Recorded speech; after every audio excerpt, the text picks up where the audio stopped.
Good evening, everyone. I call to order the February 28th, 2022 business meeting of the Cincinnati Board of Education. We welcome everyone and request everyone in the audience to silence your cell phones and electronic devices. There should be a nice link available on the screen you're seeing that will take you to soft copies of any of the documents we're referencing this evening if people watching from home would like to follow along. We'd just like to remind everyone that closed captioning in multiple languages is available through BlueJeans. Ms. Wagner, would you please call the roll? Ms. Bolton? Mr. Craig? Here. Ms. Jones? Here. Dr. Moffitt? Here. Mr. Morosky? Here. Mrs. Weinberg? Here. President Lindy? Here. Members of the public who wish to speak may do so by clicking the chat button now. The chat feature will be open for your requests for 5 minutes. Please submit your name, your affiliation, your school community, your topic, and your contact information if you would like a direct response to any question you may have. We need a motion for a 48-hour waiver to modify the agenda and add a resolution in order to appoint a superintendent. So moved. Second. Ms. Wagner, we have a first and we have a second. Any discussion? Ms. Wagner, would you please call the roll? Ms. Bolton? Craig? Yes. Ms. Jones? Yes. Dr. Moffitt? Yes. Morosky? Yes. Weinberg? Yes. President Lindy? Yes. Okay, motion carries. So this is an exciting day.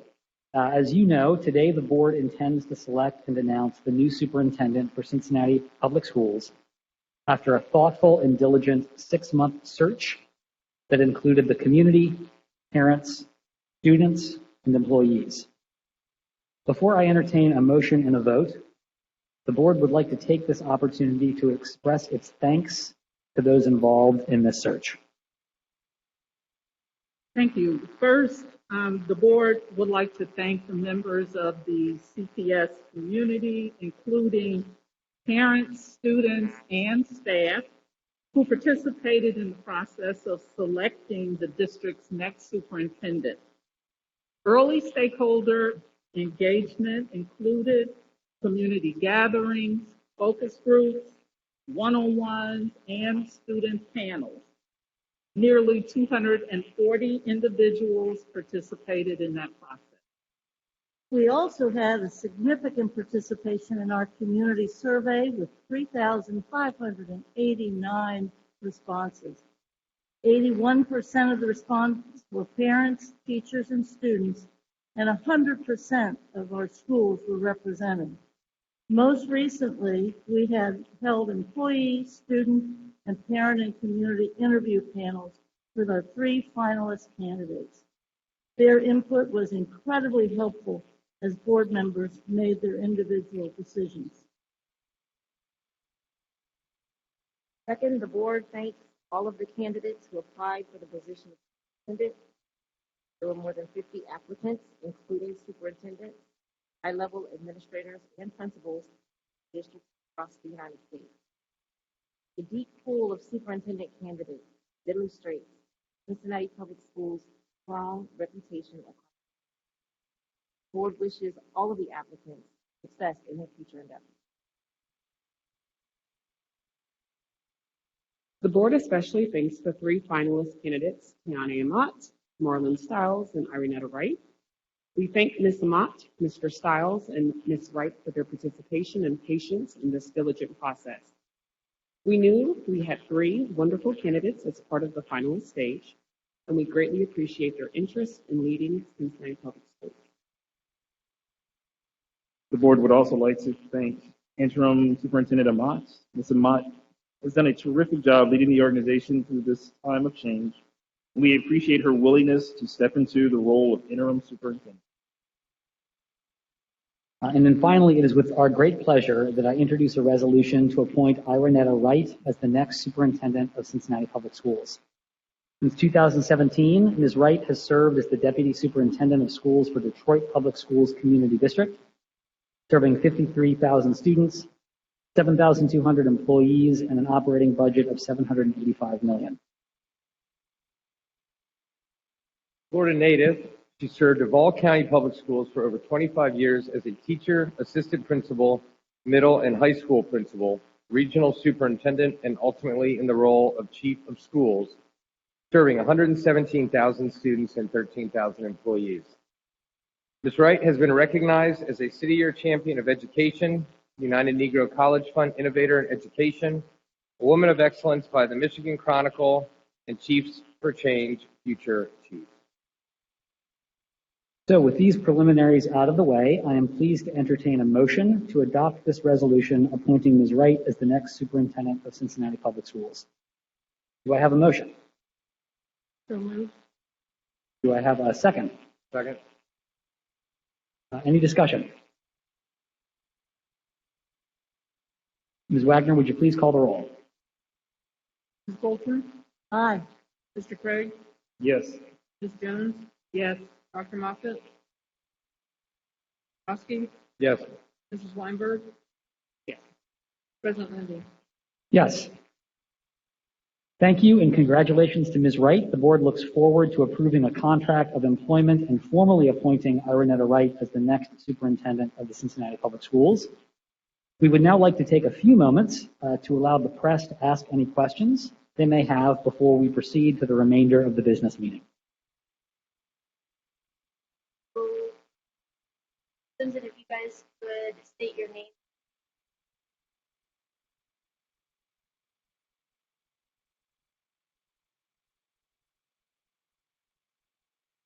There for Channel 5. What set her apart as a candidate? Thanks so much for the question. So Ms. Wright has a career's worth of experience really advancing student outcomes across major American school districts. And truly, the profile for this position came from our community engagement. And the evidence she demonstrated over the course of the process showed that she has the things our community is looking for in the next leader for Cincinnati Public Schools. And what's the timeline for transition as far as when she'll be in this new role? I know you mentioned that the contract still has to be signed. So some of these details will be worked out through the contract negotiation process. We expect her to start sometime close to May 1st. Marielle Carbone with Channel 9. I know you guys had your top 3 candidates you guys talked about, but how difficult was it going through this process? Because I know we're seeing a lot of people across the country in leadership with school districts leaving because of the stress of the pandemic. So I didn't know if that played a role, if it made it difficult to go through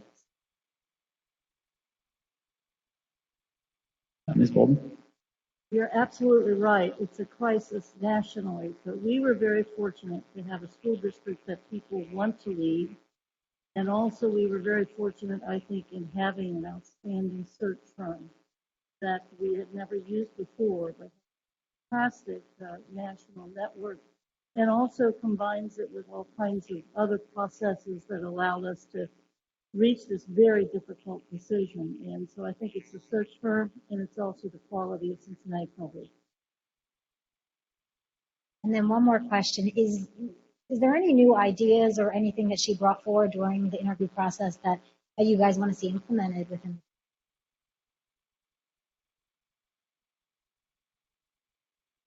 I will say that one of the things that's wonderful about Ms. Wright is she has both real ideas about how to make opportunity more available to all kids, but she is also a fabulous listener. And I think that as she gets started, there will be opportunities for staff, community members, parents, students to co-create much of what this next chapter has.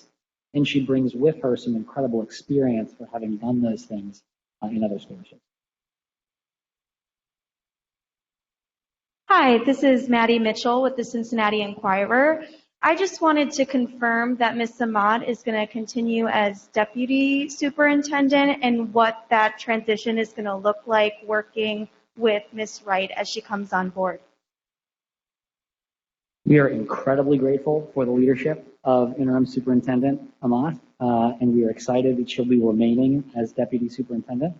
We're excited to continue working with her in the weeks and months.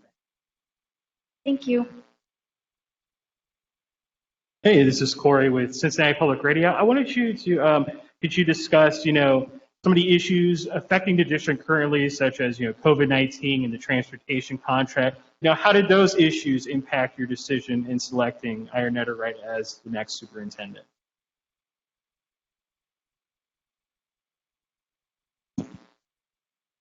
Thanks for the comment, Corey. I would say they impacted it greatly as not only we looked at the candidates and interviewed the candidates, but also the community looked at and interviewed the candidates. It's no secret to anybody who's been paying close attention that, any urban school district has a myriad amount of issues, and COVID just further compounded them.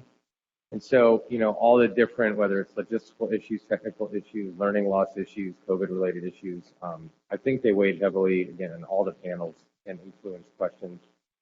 As you even try to look at things outside COVID and outside the issues that have sort of plagued us the past couple of years, I would say they were there at the Okay, great. I think we're in good shape. Thank you all for being here. Okay, thank you all very much. We're going to return now to our regularly scheduled programming. And Rob's going to help us with a slide when they're ready.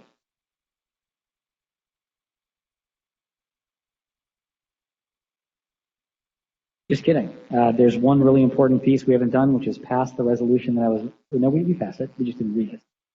Yeah, I think it'd be good for us to read it, even if it's retrospective. So the resolution, we have a first reader who can start as soon as they're ready.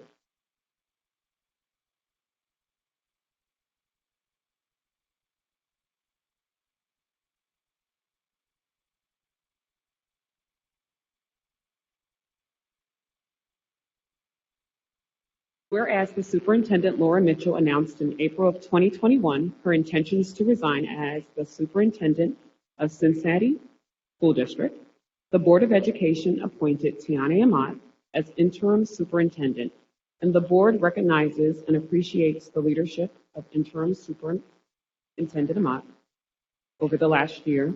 And whereas the Board of Education conducted an extensive search for a superintendent, including engagement with the public and district stakeholders.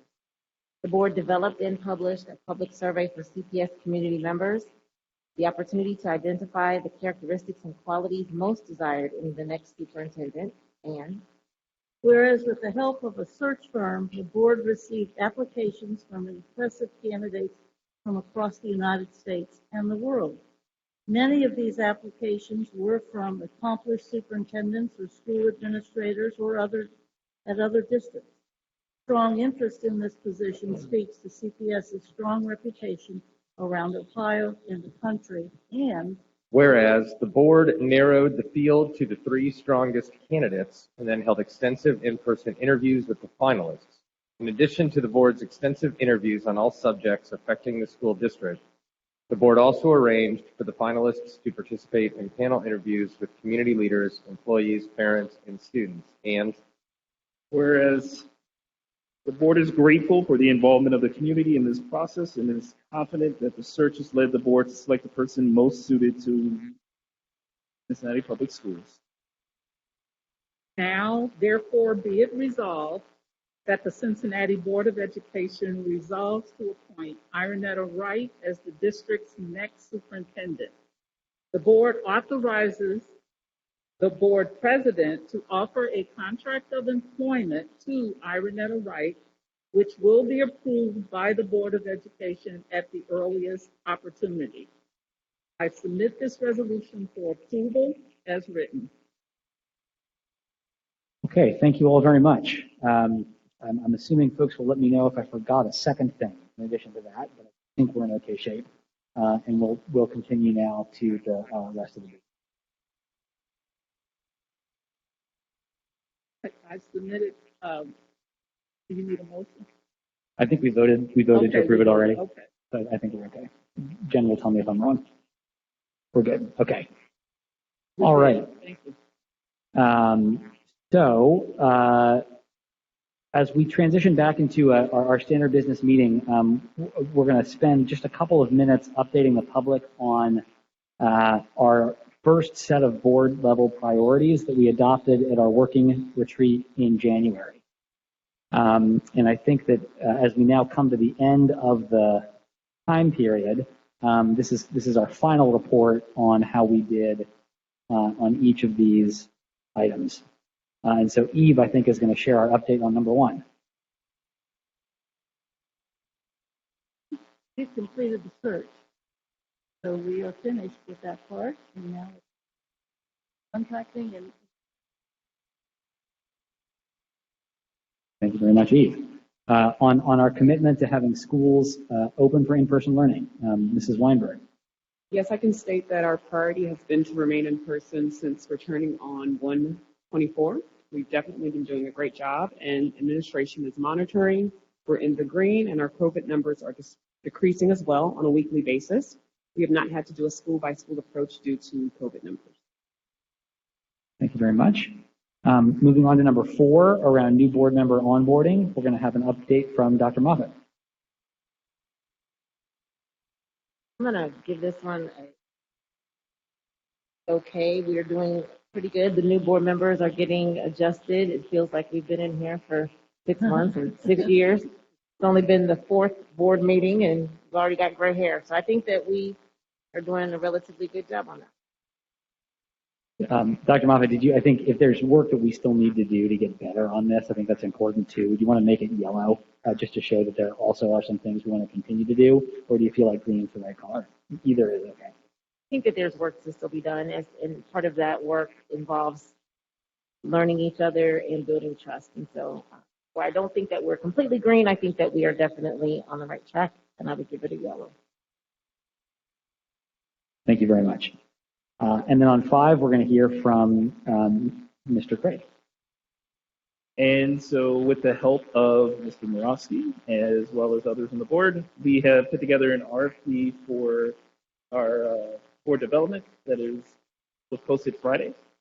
And so it is out there for companies and organizations or anyone who might know someone who would like to help us with, again, building some of the relationships up and working as a board to be the most effective board we can be. My thought on that is I think Brandon and Mike did everything possible within the time period.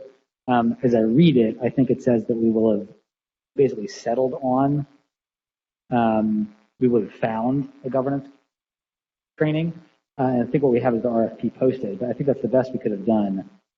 Maybe it's yellow, maybe it's green. I think the thing I want to just suggest is I think it's very important, and I appreciate everybody doing this, to say out loud and on paper what we think the most important things are for us to be accomplishing together, and then holding ourselves accountable publicly to making sure those things happen. And if everything is green, then I think we're not setting our expectations high enough. So a little bit of a mix, I think, feels like maybe we're actually in the right spot.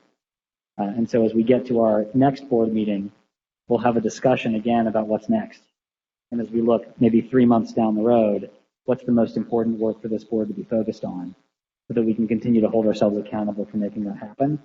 And then also, I hope, hold ourselves accountable for making sure the majority of time in our meetings over time becomes aligned to the things and that there's a lot of work that I think we can do together. And I'm excited to do that. Any last questions or comments about this before we keep moving?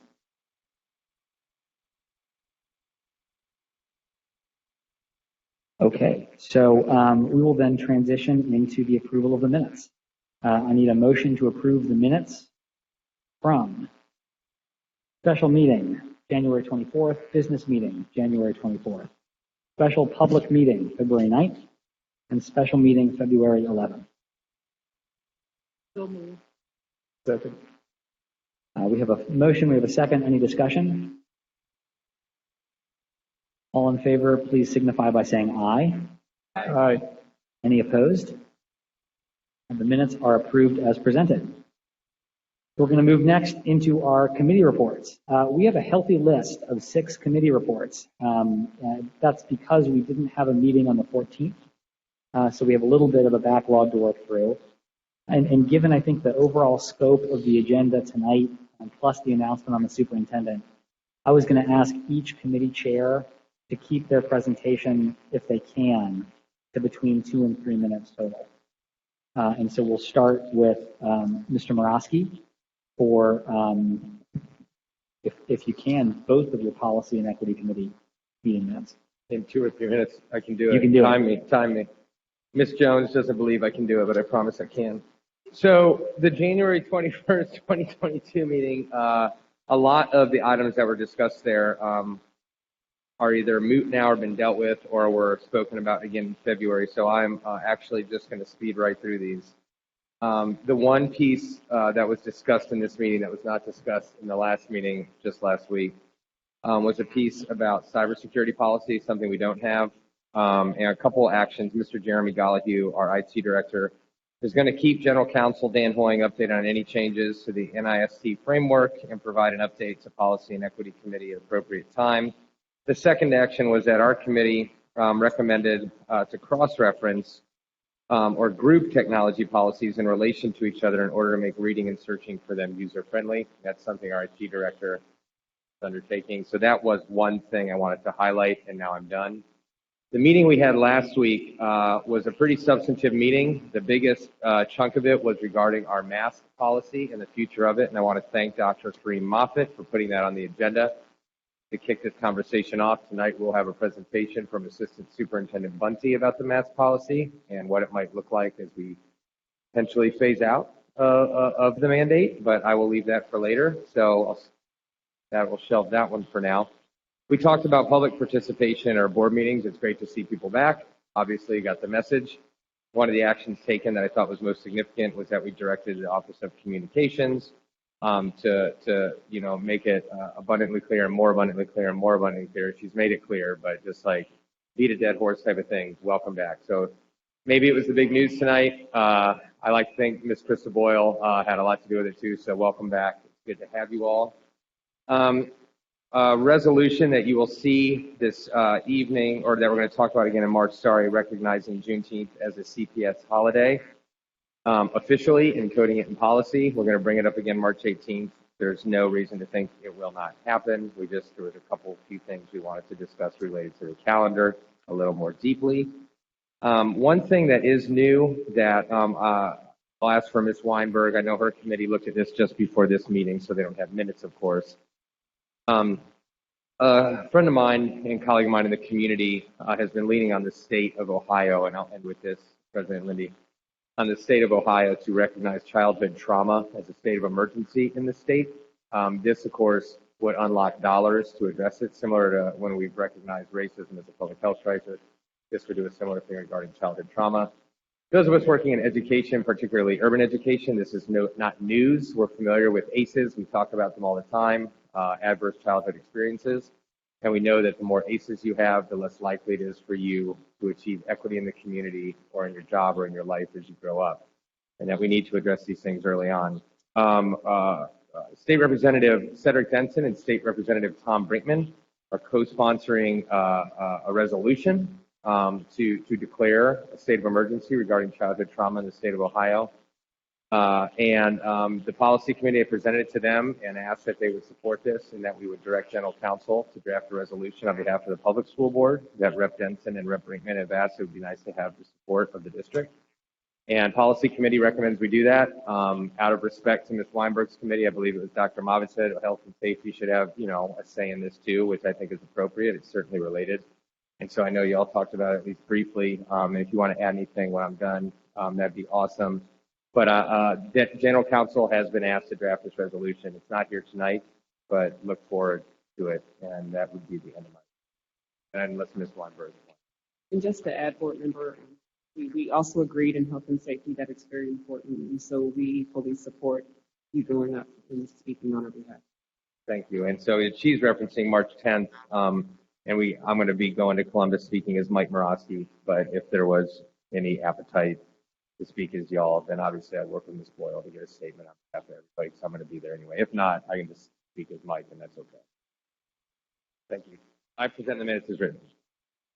Thank you very much, Mr. Morosky. Any questions for the policy committee? Okay, moving on, Ms. Bolton, we're going to hear about both of your budget, finance, and growth committee meetings. Thank you very much. In both the January 21st and also the February 18th We did what we always do so that it's transparent for the public and for our board members and administration. We present on the basis financial for the district. That's done in both of those and on a monthly basis. In the 18th, January 21st, a couple of other things that came up. One, we kind of recalibrated, if you will, the budget process based upon some dates and times being changed. For President Lindy, treasurer, put together some financial required transactions for the year so that he's able to kind of plan the board calendar and effort. The other big topic is a topic that will continue, as many of these will, and that is that the treasurer properly introduced the concept that we have to be thinking about our levy, renewal levy that is coming up. And we had to think about in terms of, and it'll have to be a full board decision about what kind of levy, the amount, but we have the opportunity to maybe for a longer period of time or other kinds of adjustments. So the board should be cued in on beginning to think about that because it has to be decided in the next few months. Also, for that time, we continued our discussion regarding transportation, particularly in this item, high school start times. We want to maintain the healthy start times, but know that these were times that, based upon transportation, had school starting very late. And also, I would say Mr. Morosky mentioned as well the McKinney-Vento issues for our kids experiencing homelessness and what have you. Those sorts of transportation issues, as well as the start times. And as we've mentioned too, the ending times for our speed. So in those areas, the committee is basically in consensus about keeping healthy times, but more particularly adjusting to earlier starter times from the very late ones.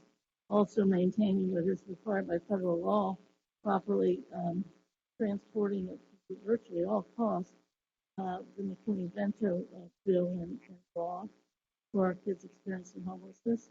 And Member Craig was very,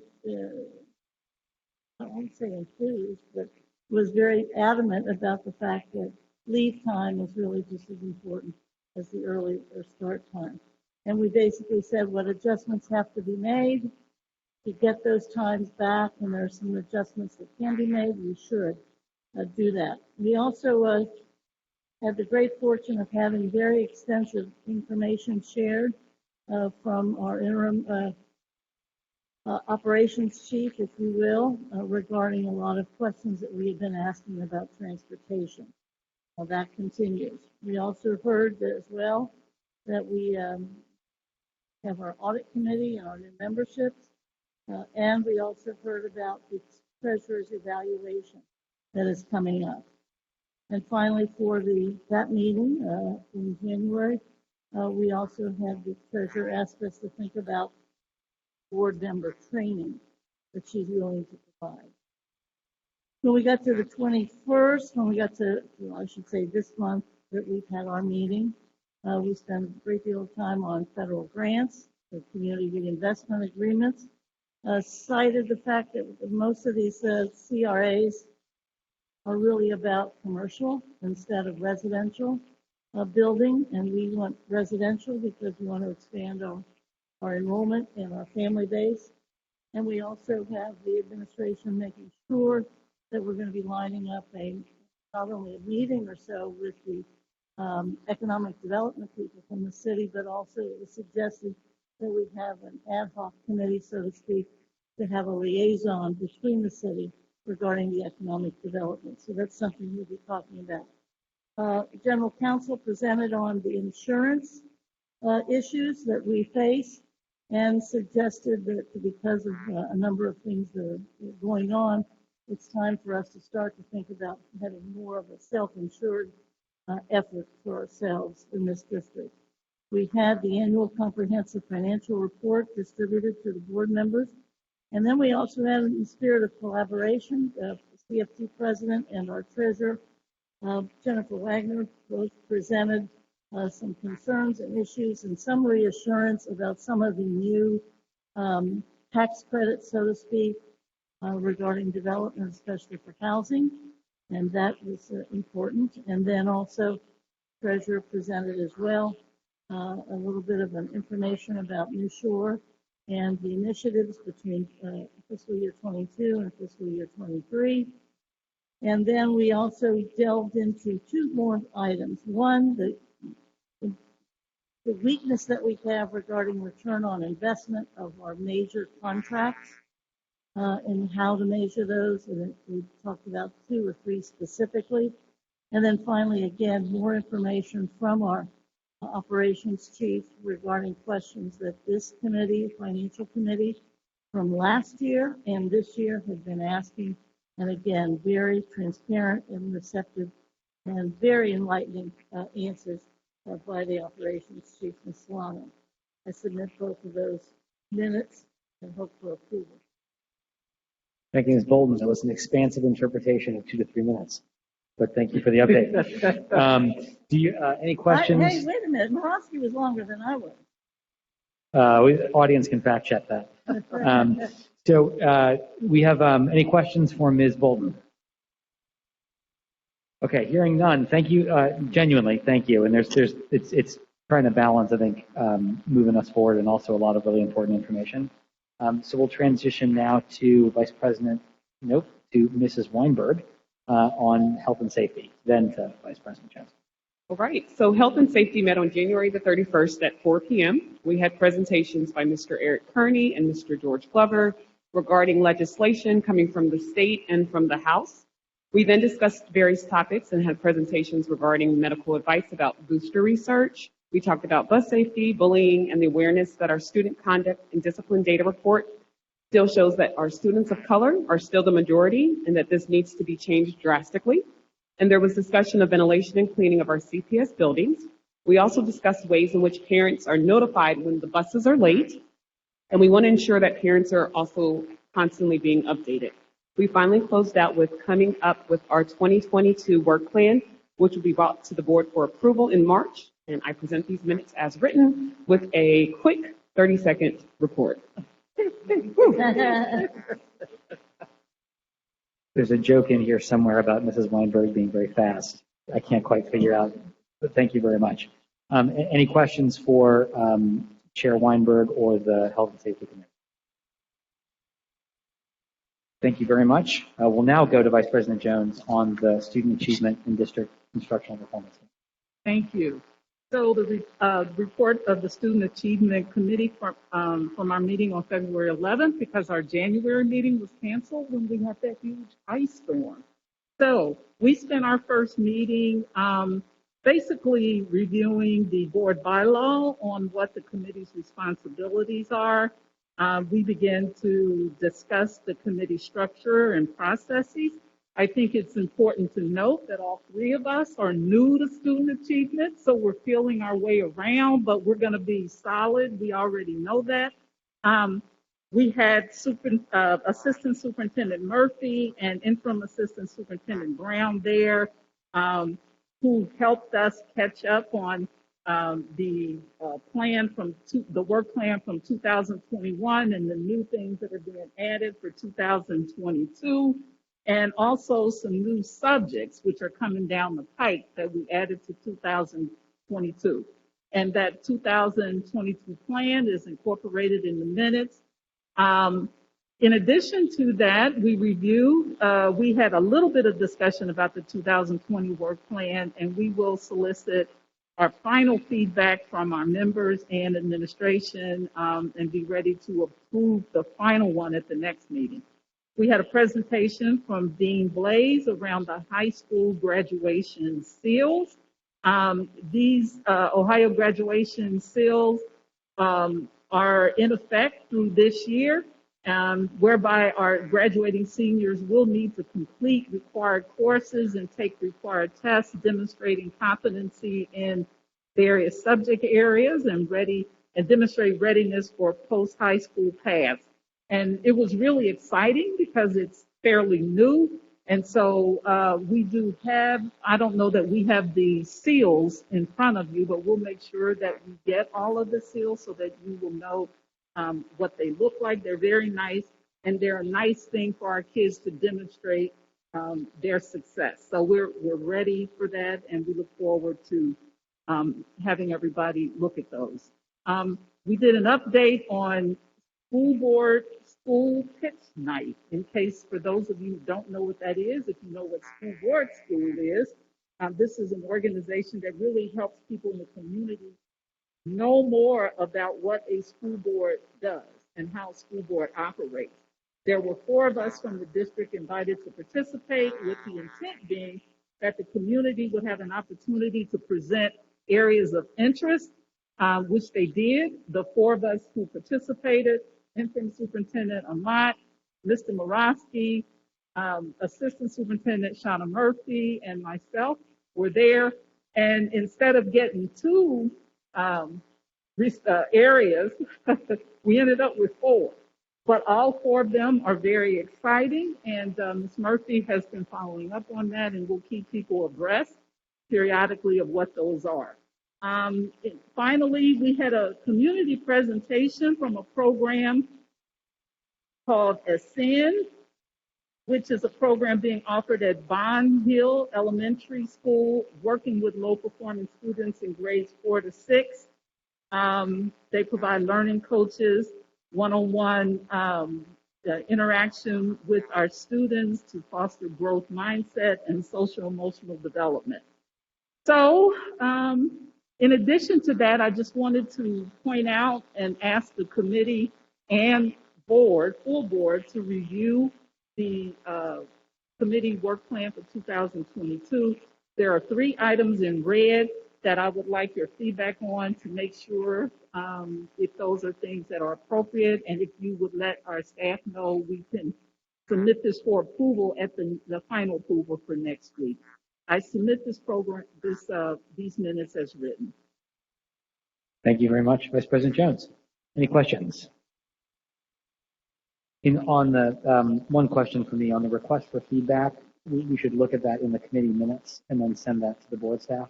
Yes, Is the best way to do that? that's correct. They're in the minutes. If you can look at it, they're highlighted in red. And if you have a response, let us know.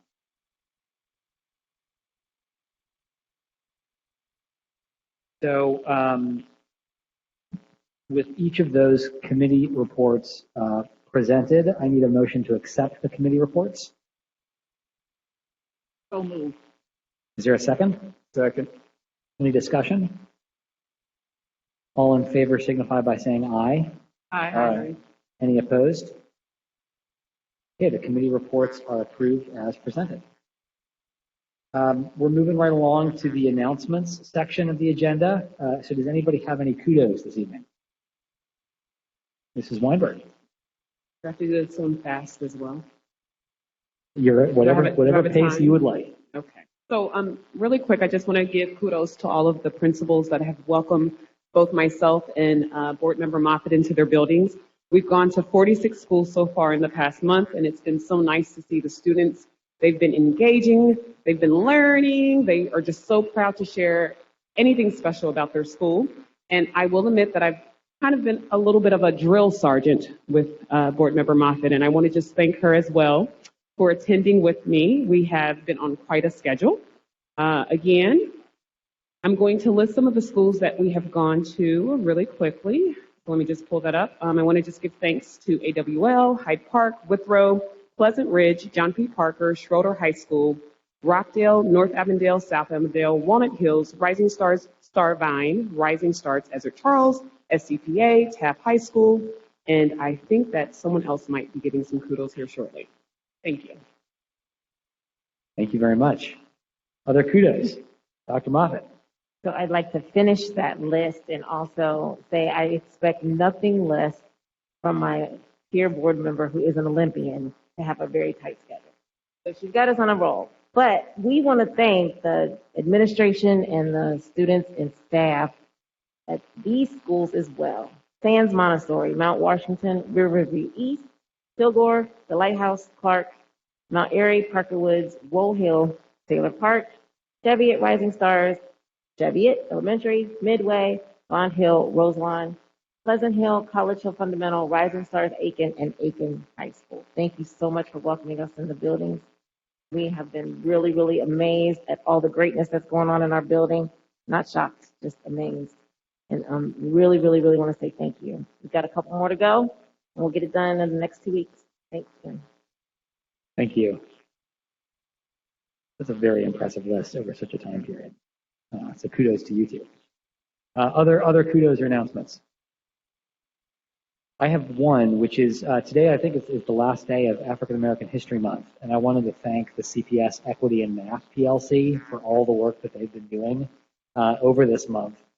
I think they've done a wonderful job, I think, hearing from students and releasing videos featuring teachers across the entire CPS staff network, and I wanted to say thank you to all of them for their hard work.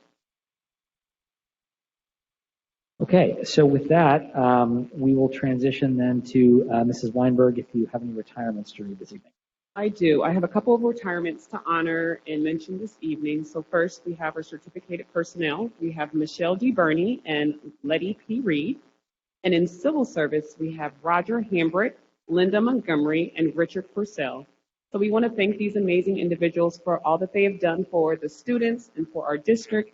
And we want to wish them the best. And we want to wish them, I guess, good luck in their endeavors. So thank you.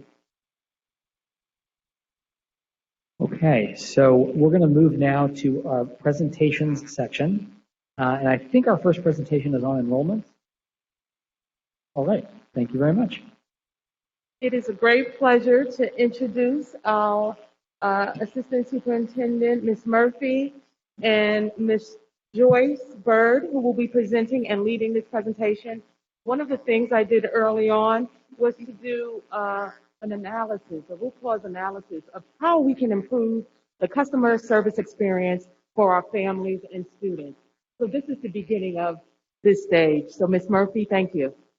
Thank you, Superintendent Ahmad. Just really quickly before Joyce comes, I do want to share with you 3 key messages we're hoping that you'll find in tonight's presentation. And the first one would be what our current enrollment system looks like. A second one will be sharing with you things that we have learned and discovered over the last several months. And then third, a proposal around customized enrollment that we hope you will consider and give us feedback on. We are very passionate about this because we're talking about our customers, and we believe that if we make a great first impression, that their time with us pre-K through 12 will be amazing. So at this time, Joyce Bird.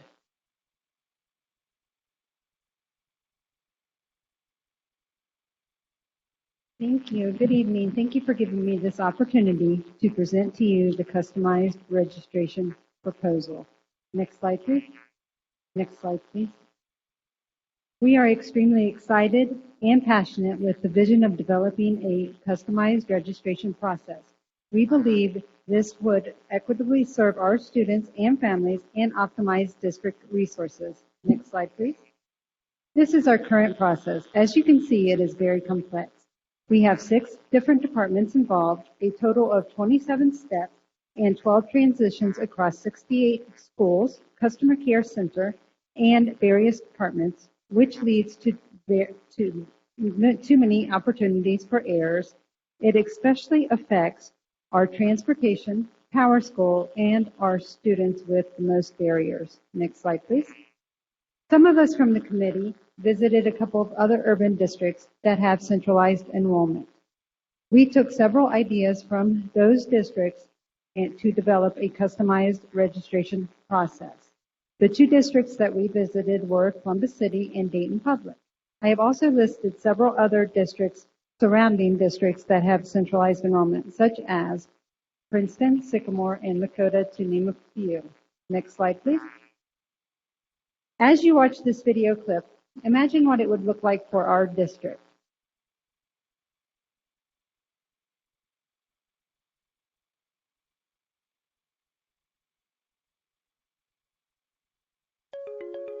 Hello, CPS board members. Introducing the Customized Registration pre-K to 12th grade one-stop shop. Come along for a visual of the process. Imagine this. CPS families will complete an online student registration from home. Once completed, families may schedule an appointment at www.register.cps-k12.org. Meet your CPS registration team. The year-round team will serve our families and provide resources for their child's success throughout the school year. Welcome, CPS families. Please come right in and speak to your registration concierge. Our CPS registration team will assist families with questions and set up immediate registration. On-site specialists from various departments will provide individual services. ¿Se habla español? No se preocupe. Estamos aquí para ayudarle. Our families will be able to create immediate parent and student accounts, including PowerSchool, Schoology, and the MyStop app. We welcome students to their new CPS school, where their future is bright. CPS students will receive classroom instruction and resources for personal achievement, personal well-being, and career readiness.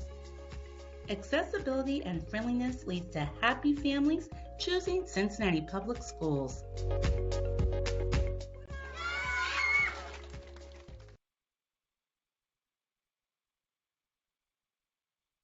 Students and families can come in person or online via Google Meet and be greeted by a specialist who would assist them step by step in the registration process, alleviating any concerns that they may have.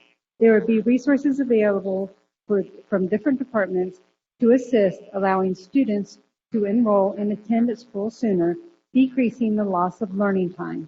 Next slide, please. So what are the benefits? Would customized registration look like for CPS? One previous slide, please. It would provide a family-centered approach to register students and equip families with access to key services at one location. We will be able to collaboratively and efficiently serve the needs of our families from various departments. Next slide, please. This is what customized registration would look like. As you can see, this is a more streamlined process where families would be able to complete the registration in a one location, whether that be in person or online. Next slide, please. There are numerous opportunities for families to register for school, which would reduce barriers. The families could register in person or online via Google Meet from the comfort of their home, at their neighborhood school using parent workstations, their mobile devices, or anywhere there is Wi-Fi. They would be able to set up a Google Meet with a specialist that could assist the families with the registration process from beginning to end. Families would also have the option to register in person. There would be a transportation liaison available to ensure timely ridership for eligible students, and students will be enrolled and in the classroom within 24 to 48 hours, which would minimize the loss of instructional time. The startup cost is roughly around $3 million. Next slide, please. We asked Robin Brandon, Director of Facilities, to evaluate several locations. We believe South Avondale School would be the ideal location for the center because we want to engage community and it is centrally located on a bus line. It has a separate entrance so that incoming families will not disrupt learning, and it has ample parking. Next slide, please. How would customized registration improve efficiencies? Next slide, please. It would enhance data integrity. We would have a core group of enrollment specialists who are highly knowledgeable in our systems such as PowerSchool and online enrollment. We would have a stable support team processing the registrations consistently and equitably. Next slide, please. It would improve services to families. The staff members would be trained to interpret transcripts in order to place high school students in the correct grade level. There would be staff members to assist in technology, language barriers, transportation, or any other needs. Enrollment services would be available all year, so families would not have to wait until August to register. Next slide, please. What is the return of investment? With customized registration, we would be fulfilling all aspects of the strategic plan. Next slide, please. Student-centered decision-making. We would enroll students in the proper school, program, grade level, and cohort. There would be comprehensive representation of resources available to meet all needs of CPS students and families. Students and families would experience a smooth registration process to where students would start their instructional learning 24 to 48 hours after being enrolled. Next slide, please. Health and safety. Since we are processing registrations during the summer, there would be fewer transportation concerns and more students would receive transportation during the first week of school. Students and families would have connections to resources to meet all basic health and safety needs. Next slide, please. Community engagement and influence. We would improve the overall customer service experience because we would have cross-collaborative teams in place to be readily available to meet the needs of our students and families, ensuring that students would have everything they need to start school. Next slide, please. Optimized capabilities, impact on learning. Because of students being enrolled in the summer, attendance the first week of school would be more accurate.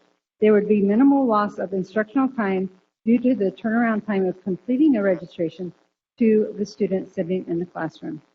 Next slide, please. Impact on customer service. With removing registrations from the schools, the school senior support specialist would be able to provide more support to the students, parents, teachers, and other staff members. They could focus on a more warm and welcoming environment within their school.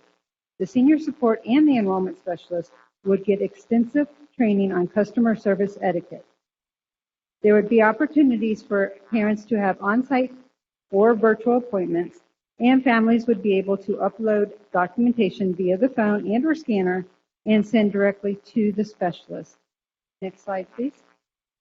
Impact on budget. Due to registrations being processed over the summer, we would be reporting more FTEs, which could maximize state and federal funding and reduce potential funds being withheld from transportation at the beginning of the year. We would increase accuracy and timing for invoicing district of residents for tuition costs for open enrollment and foster placement. Next slide, please. Growth. Due to having a core group of highly skilled subject matter experts, we believe this process would encourage families to transfer back to CPS and for CPS to be the first choice for families who live within our attendance area. The subject matter experts would be highly trained on our technical applications as well as customer service etiquette. Next slide, please. Now we know there are going to be some opportunities for improvement to move our district toward customized registration. One of those would be culture shift. Some of the solutions could be focused and intentional training. Parent workstations available at school sites, which would allow parents to get online through a Google Meet and speak with an enrollment specialist that could assist the family with the registration process. Next slide, please. Another opportunity would be communication. Some of the solutions would be to communicate to the families by advertising and marketing, collaborate with principals and school site personnel to increase awareness and provide support, collect stakeholder feedback, and create systems that work for families. Next slide, please. In September, an outside professional conducted an audit of our current customer care center. They looked at 3 areas: customer experience, customer journey, and data collection and review. With a customized registration process, we would be able to improve in the areas that they recommended. We would adequately staff the center with highly skilled and trained enrollment specialists. There would be live representation from other departments to assist in transportation needs, translation services, special needs, and registration and technology. There would be overall improved customer communication and service due to the cross-collaborative teams assisting with the registration and extensive cross-collaborative training. Next slide, please. So in summary, the benefits of the customized registration are enhanced customer experience, reduced enrollment errors, reduced risk to funding, improved efficiency via one-stop shop model, and students enrolled within 24 to 48 hours. We have built a vision aligned with our district strategic plan in order to make CPS a destination district. We need to move towards customized registration to better serve our students, families, and community. Next slide, please. This slide shows our timeline as it relates to the work holistically. Moving forward, we would like to return on March 7th for any questions or answer you may have about this presentation. We seek your support to move forward with our proposed next step of community engagement. Thank you again for this opportunity.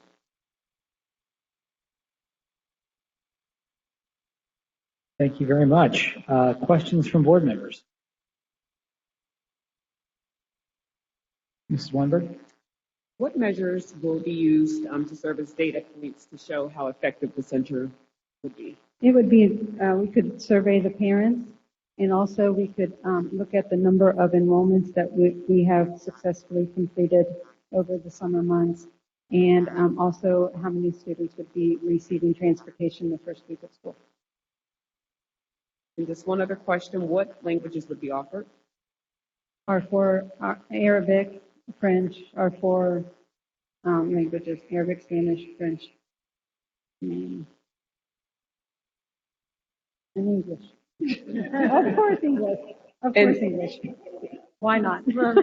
So you said 4 languages. Yes. What would happen if there is a family that may attend and they need a different language? There would be interpreters. We have incorporated in the budget some interpreters to be able to assist those families at the center or online. And would those families have to then return? No. They would be able to, the interpreters would be available for those registrations, either in the center themselves, if the parents show up in person, or they would be assigned the Google Meet. They would be part of the Google Meet. Thank you. You're welcome. Thank you, Mrs. Weinberg. Other board member questions? Mrs. Bolton? Yes. I'm anxious to kind of study this. Is this, how does the preschool department or early childhood department do their engagement and their enrollment? Right now, Yeah. they have hubs that they, and then they also go out and meet with the parents wherever they can. And at those hubs are the experts that they need for preschool. Yes. Right? Yes. And so, do you know how many hubs they have? They have 3 hubs. I'm just wondering, under this centralized, and I don't know if that's, I'm having trouble thinking of that as that it's centralized. Would you be using a hub? I mean, you talked about South Avondale School. Yes. Is that where you would be located? You're saying they can also register at their individual schools too. Right. So we would have one center that they would be centrally located, that they would be able to come in if they wanted to come in person, or if they wanted to go to their neighborhood school, they could get on a Google Meet with the specialist at South Avondale School and do the registration process from beginning to end. And is there a reason that central location wouldn't be here? I mean, is it a lack of space, or I mean, people are kind of used to think it's centralized coming here. Ms. Bolton, we did look at the Education Center, and I believe in the slide deck, and we can provide a better handout if it's too small in the deck, but we did look at centralized enrollment here at the Ed Center, as well as a few other sites in the district. What we would propose at South Avondale is the centralized customized enrollment. What we would want to continue here is customer help or assistance more broadly if a family, a parent had any concern or needed support with their child outside of enrollment concerns. So we would still be using that current space, but really for customer service, but the South Avondale space for enrollment. Thank you so much. Just one more question, because we want to talk about it next week too. So the additional cost or same cost, and would you be just repurposing existing staff, or are you talking about hiring more people? Right now in the customer care center, there are 9 specialists. We're looking at increasing it to 11, adding 4 more. Adding 4 more. So using and repurposing our current staff, training a little differently than we have in the past, but we're asking for 4 additional in order to serve the entire school district.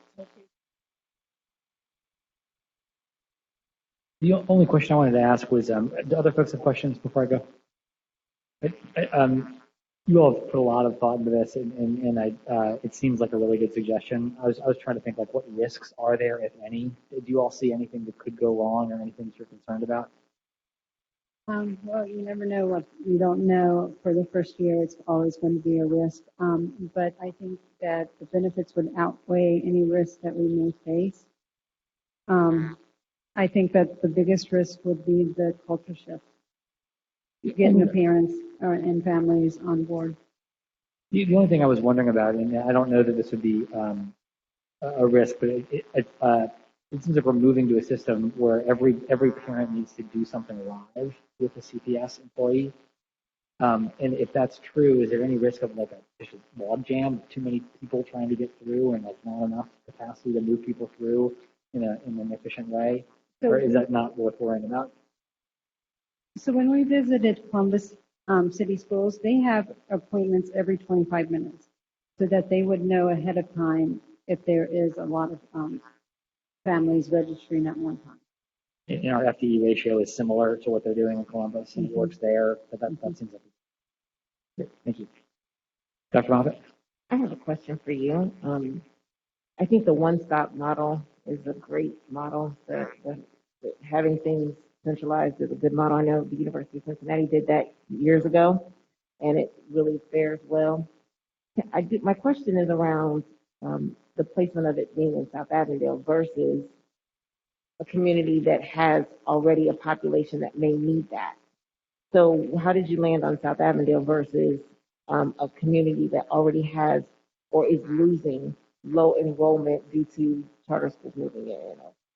Why South Avondale versus like a Westwood or a place where we need to increase our presence there to increase enrollment?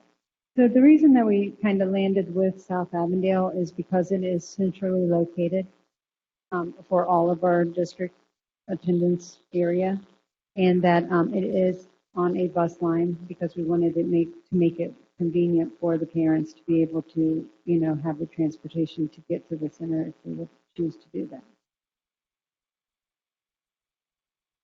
Is there any thoughts about going to communities where new schools are popping up and then recapturing some of those students who may or may not know about us, or some of the options that we're offering versus what they have already very visible within their community? I'm thinking of like Roll Hill specifically. They're losing enrollment, but maybe we could be a presence there. I think that is a great idea, and I will take that back to the committee, and if we're able to come back March 7th, we would have that answer for you. You're welcome. Okay, thank you all very much. We appreciate it. We'll transition to our next presentation.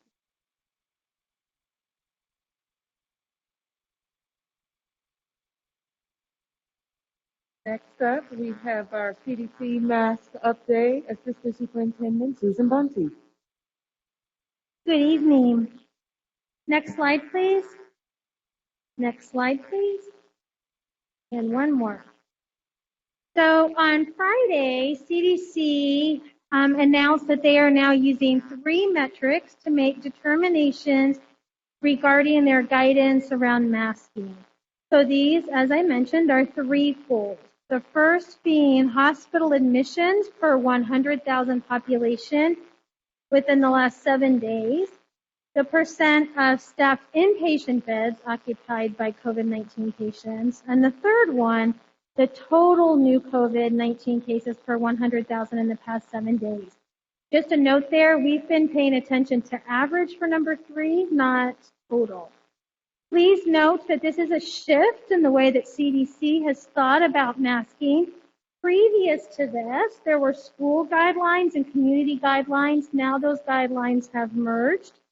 You are used to receiving health and safety updates that have a variety of reports in them. Please know your upcoming updates will include this information so that you will know where we are in terms of these three metrics. Next slide, please. So how does this begin to play out? So one of the ways that CDC framed this is by establishing low, medium, and high categories.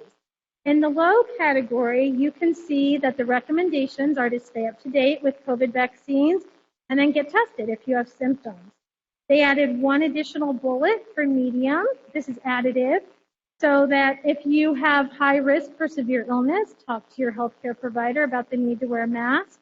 And again, in the high category, one additional component, which was wear a mask if you are indoors in public. Please note that CDC does mention that people may choose to mask at any time, that people with symptoms, a positive test, or exposure should wear a mask. And that's a really important piece to note. Next slide, please. So what are the data behind those categories? So you start on the left-hand side where it says new COVID-19 cases in the past 7 days. If you have fewer than 200 rather, you follow that across and you pay attention to COVID admissions and staffed inpatient beds. If you have 200 or more, you also follow it across with the same categories. As of today in the city, we are in that top box, fewer than 200. We had 73 total cases in the last 7 days. And then we are in the 10% range for staffed inpatient beds. Next slide, please. So if you go to the CDC website, you can do a county search. So I typed in Hamilton County, and then the data that popped up was that right now we are currently in medium, which means that, as we talked about before, we pay attention to those folks who are at high risk for severe illness. We stay up to date with our vaccines and we get tested. And then again, which is really, really important, that people with symptoms of positive test or exposure should continue wearing masks. Next slide, please. ODH has not yet updated their guidance. They are typically run a little bit behind CDC. We anticipate updated guidance soon. Again, the piece that is really important here is that if folks are symptomatic, that they wear masks. And finally, last week on Friday, in policy on the next slide, we were asked to do a lit review of current research, and our folks did do that. But I think what was compelling was this quote by Thomas Murray out of Yale with the last two sentences. So what is resounding is that kids need to be in school. If it takes masks to keep schools open, and use them. If social distancing and other mitigation measures are enough to keep COVID at bay, then consider not. So I am happy to answer any questions about this update at this time. Mr. Moss, oh, I'm sorry. No, it's Took great. your job, Mr. Lindy. I apologize. Yes, Ms. Bunting. So at policy, I know you gave a few metrics or ideas from our friends that we're used to seeing here, Dr. Khan and Dr. Amin, PhD in Children's Hospital. What is their sort of guidance at present? Follow CDC, or is there anything more specific you could share with the rest of us? Sure. So in anticipation of policy, Dr. Khan, Dr. Amin, and Dr. Mussman and I exchanged a series of emails in preparation for that conversation. And at the time, they were really paying attention to average daily cases and then also the hospitalization rates, both of which are included in some form in this data, plus the third metric. And Dr. Khan and I were texting each other today about this. So I think that this guidance, I don't want to put words in anyone's mouth, but I think this is pretty robust guidance in terms of paying attention to three different data. I appreciate it. And then I have some thoughts maybe at the end. President Wendy Reagan, that full test question. Yeah, thanks, Mr. Marcy. Other questions from board members? Dr. Moffitt. I have some questions. 'Cause we've been getting a lot of emails about this from community members, and they've been submitting data to us in policy, and I'm not sure health and safety. But one of the things, when you say total cases, we need to look at our demographic. Our demographic is only like 0 or 1 to 19, age 19. And those numbers are less than 10. They're not 48. They're actually less than 10. So we fall within one of the guidelines that you shared at the policy meeting was that I think Maryland city schools or Maryland district schools were using a metric of 20 cases to come off of mass. And then we would fall within that because we were at 10 hospitalization cases.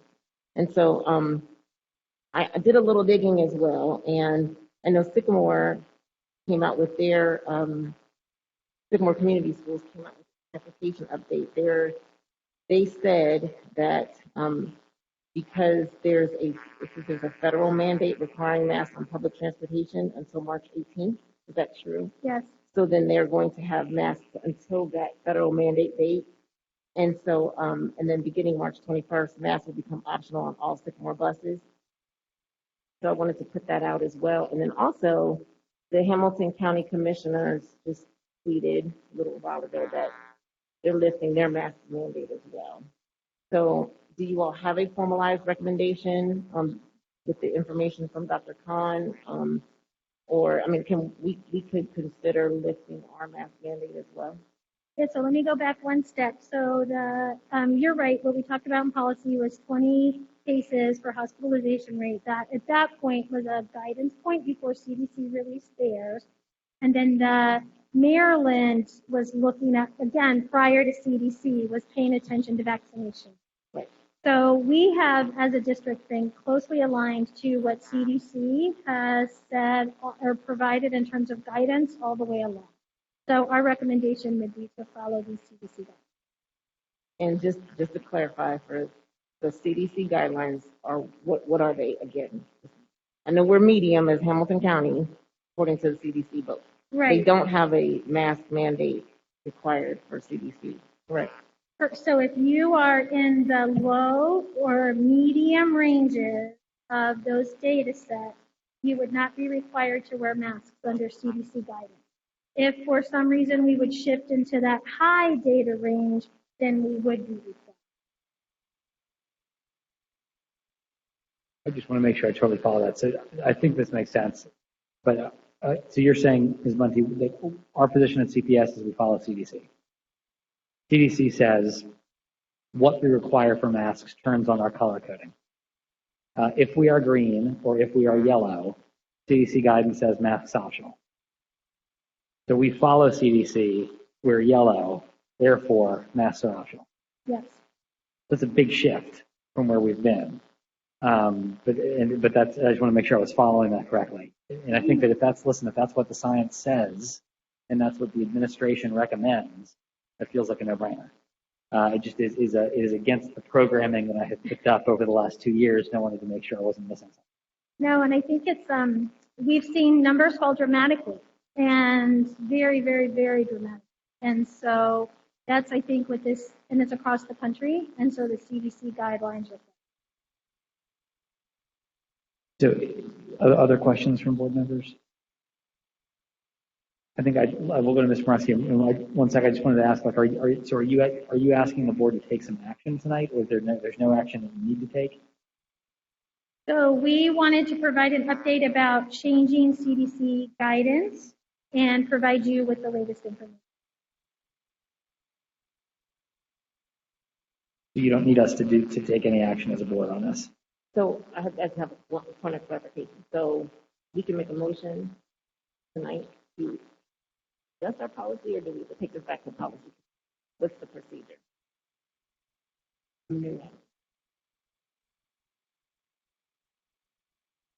Is this what you wanted to chat about, Mr. Morosky or Ms. Weinberg? I was going to actually ask the same question. What are our next steps? Typically, and then just a point of clarification, and I believe I know the answer to this, so it's not a setup, so I want to be very clear about that. But the CDC, as they've updated everything and gone along, there have sometimes been blanket statements and then carve-outs for schools. But with this one, there is not. With this one, it's the same for schools, county buildings, the grocery store, everything. As of today. Yes. Exactly, Yes. right. Yes. But I think that's noteworthy, though, because there has been numerous times the past couple of years we've had discussions about things. Caveat. Theft. Okay, so we, today, following CDC guidance, masks would be optional in our schools. And so just a response, and I was talking with Dr. Moffitt about this. I mean, obviously, procedurally speaking, any one board member can move to do something at any meeting. I'm not trying to give everyone board member 101. Typically, when it comes to policies, it's assigned to policy committee to make the change. The policy committee doesn't meet again until March 21st, and it seems that this is a pretty timely conversation. So, there's certainly been cases with protocol as far as the committee having to amend the policy and then recommend it. I mean, it can't be superseded. Somebody correct me, like Ms. Bolton or Ms. Jones, if I'm wrong, but so that is all I wanted to add. But typically the process goes back to policy where we just met, which means we don't meet again until March 21st, which is why we wanted to have this presentation today, because it is so timely. And again, not to beat a dead horse, but I'm in the habit of doing that today, I guess. I appreciate Dr. Moffitt putting it on our agenda for last week, which, to be clear, we were a day ahead of all of this.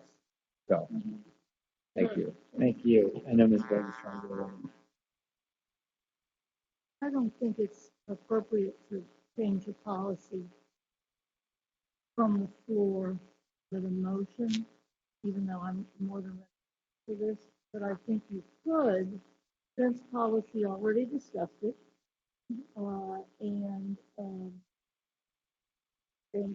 you've had some dialogue about it, and there was some, I think, some consensus in that meeting. I think I would have this board refer back to policy for review. That policy wouldn't have to meet. You could come back with an adjusted policy and pass it next week. Then you're not, if you get in the habit of changing policy as a motion, that could get really weird.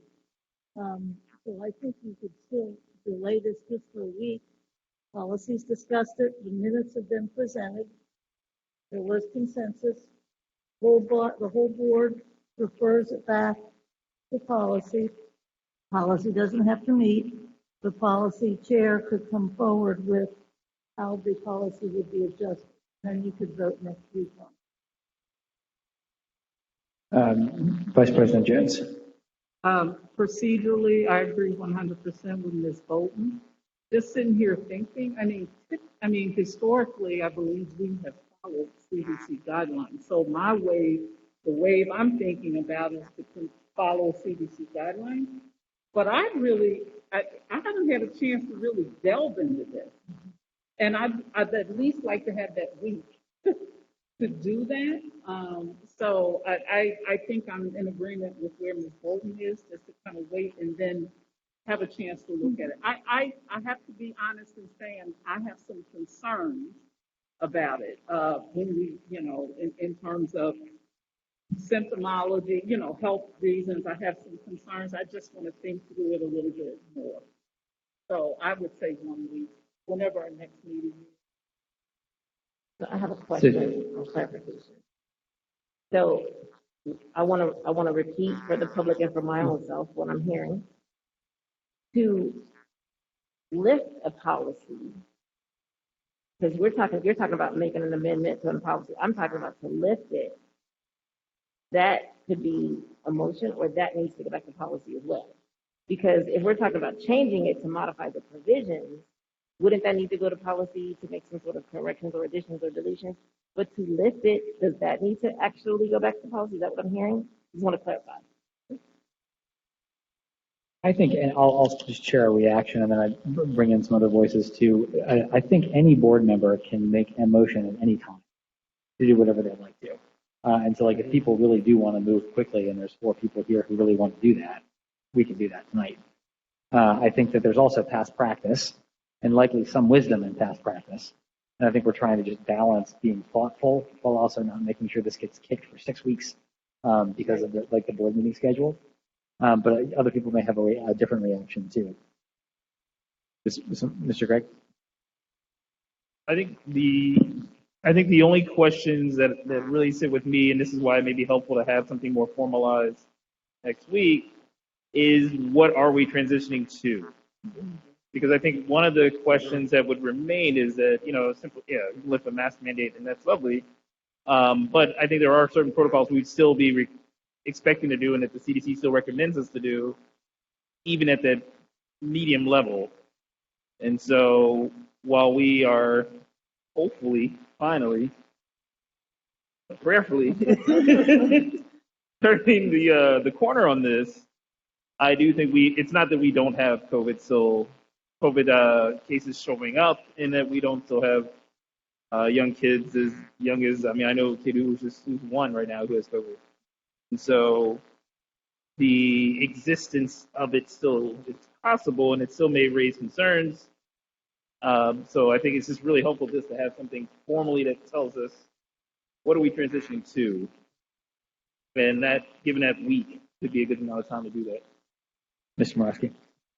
If I can, offer a suggestion with a couple of questions embedded, if that's okay.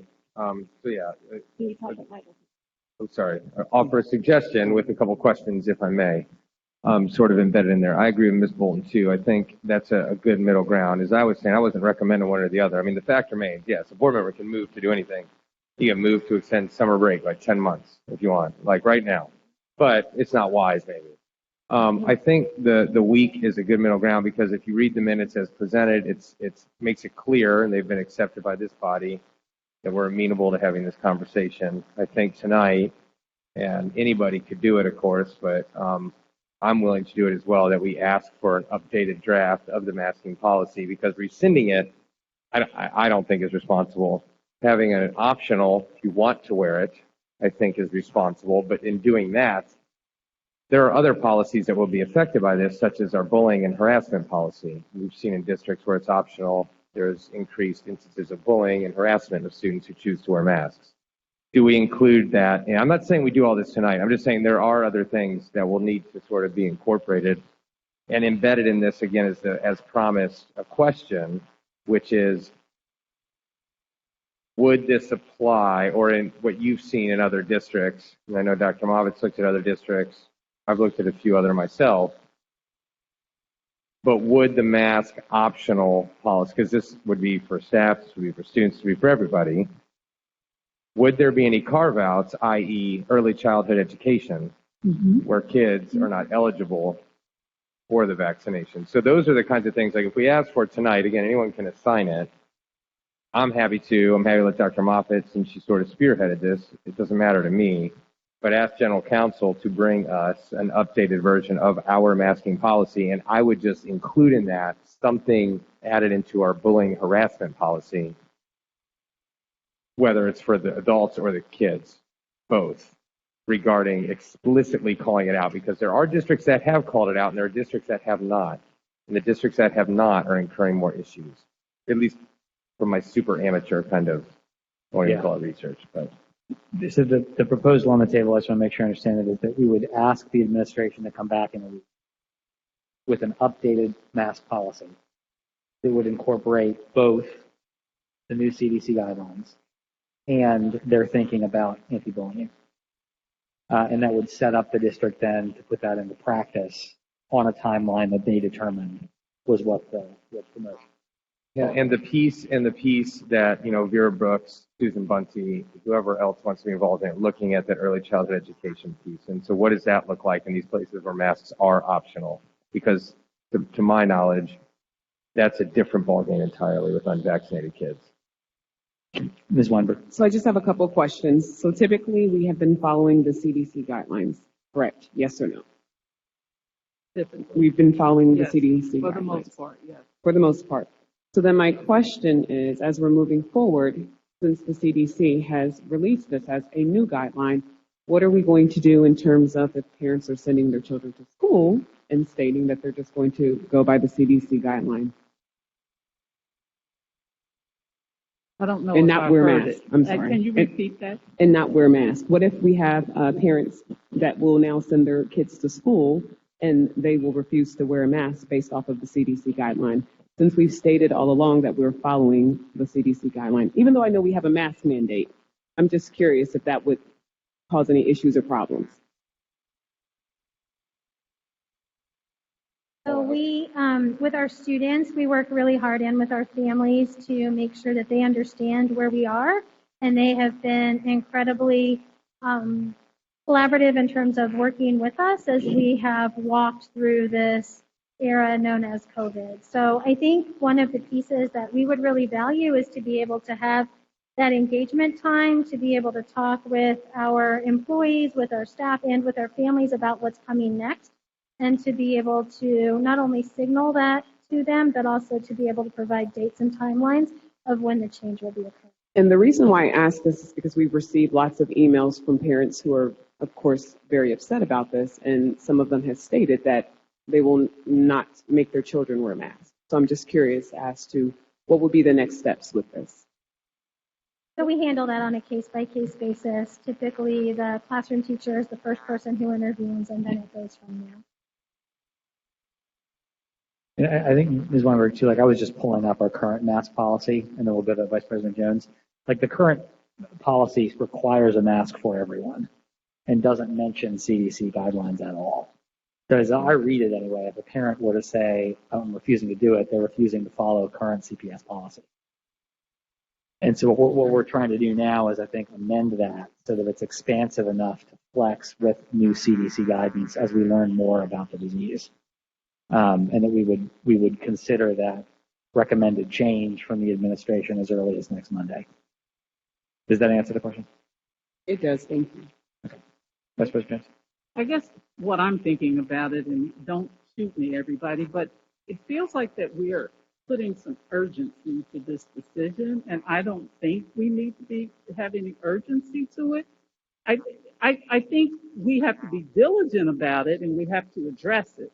So I'm not asking, I don't think I'm asking for us to make a decision by Monday, but I happen to believe that this is an appropriate task for the policy committee.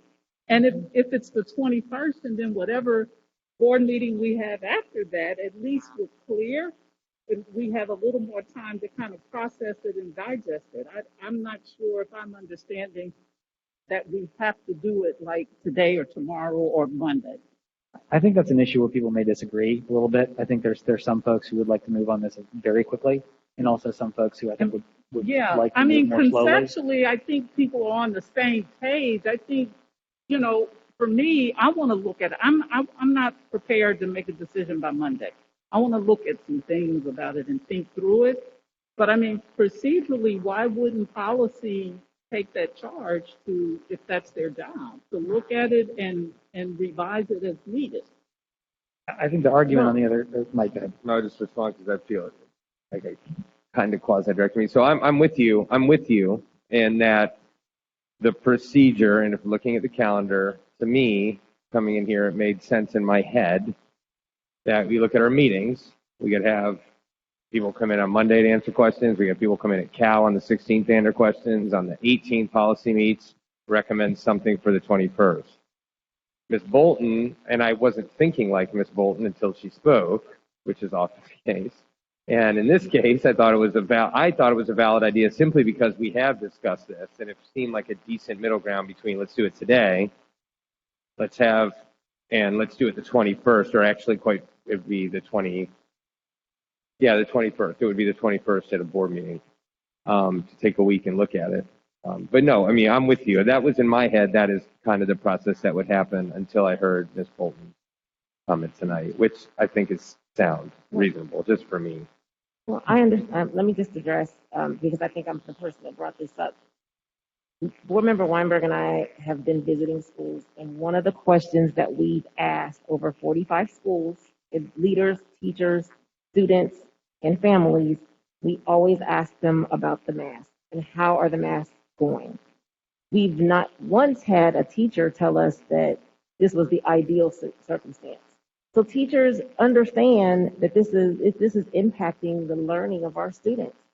but they are accommodating. Ideally, it would be nice if we didn't have that.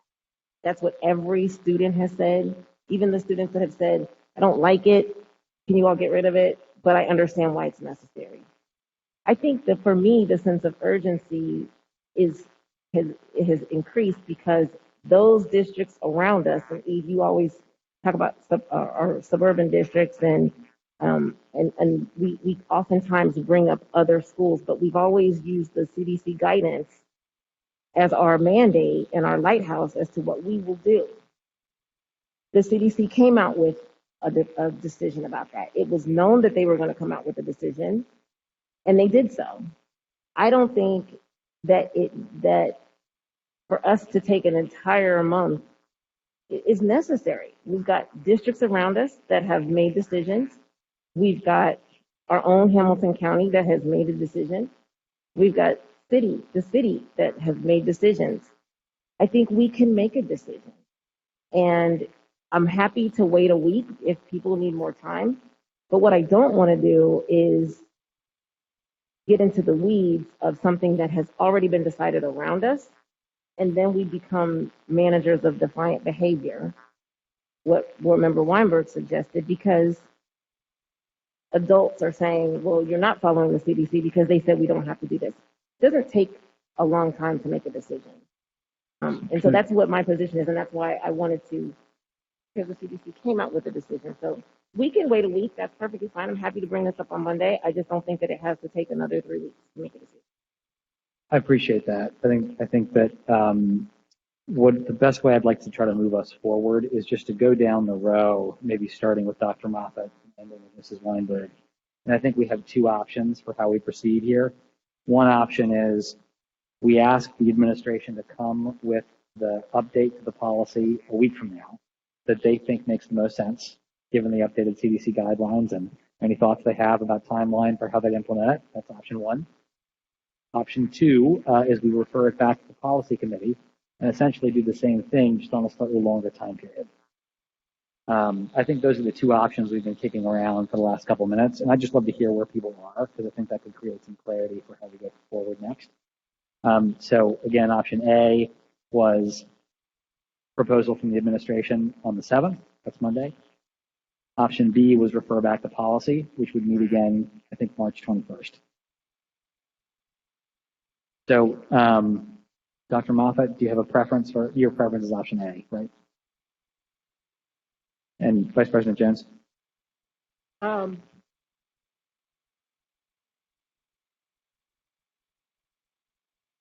think it has bigger policy implications.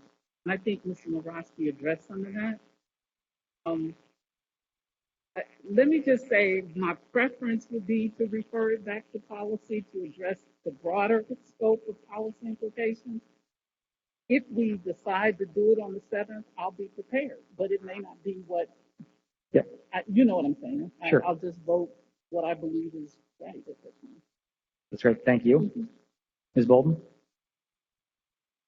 I think it's the third way. You can refer it back to policy tonight. Policy can then refer it to general counsel. So you're still doing the process, and we can have it back here on March 7th to vote on. That way, we're not. This is very important. We've lived through this for 2 years. Yeah. And if we look to Member Weinberg's point, we have to look like we didn't rush to this because we want to. We have to use the process. So I would go a third way, say refer it back to policy. Then we would refer it to general, since we've already discussed it. General counsel comes back with the policy that exists as adjusted, and then we vote on it on the 7th. I'm going to call that a variation on option A, because it would still lead to a vote on the I don't care 7th. what you call it, but yes, that way we can't build a consensus. One of these necessarily from the floor, unless we have to, is that we are trying to not get a majority, we're trying to get a consensus. Mr. Craig? I think that the strategy that Steve just spoke out is reasonable. I mean, I think, again, it gives us an opportunity for the district as well as for for us as a board to get a little time to think of the ramifications of what would happen, how it would look, but it also gives the district enough time to then be able to implement something. So having a transition period for them. So I think that's a good fair option. Thank you. Mr. Moraski?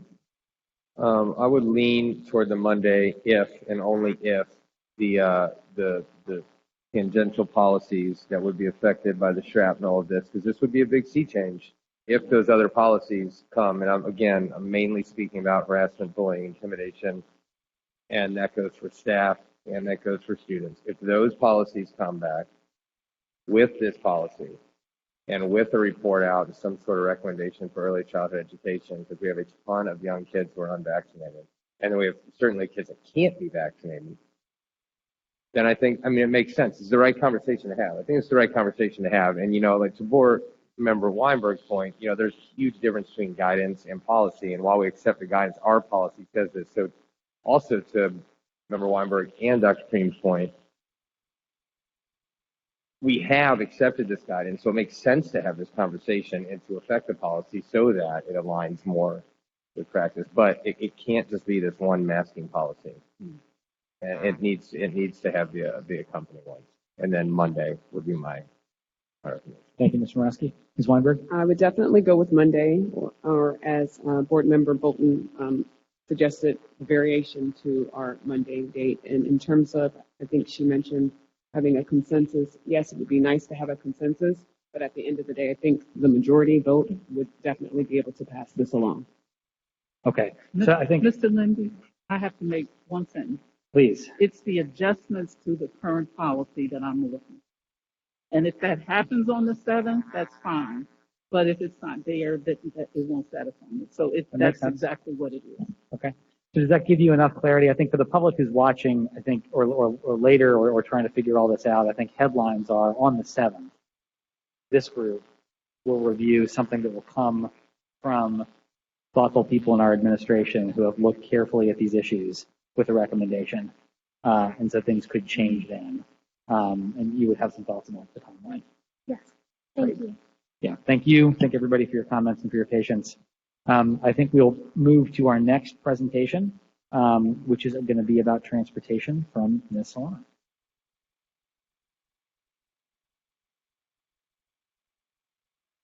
Thank you for the opportunity. Update on transportation.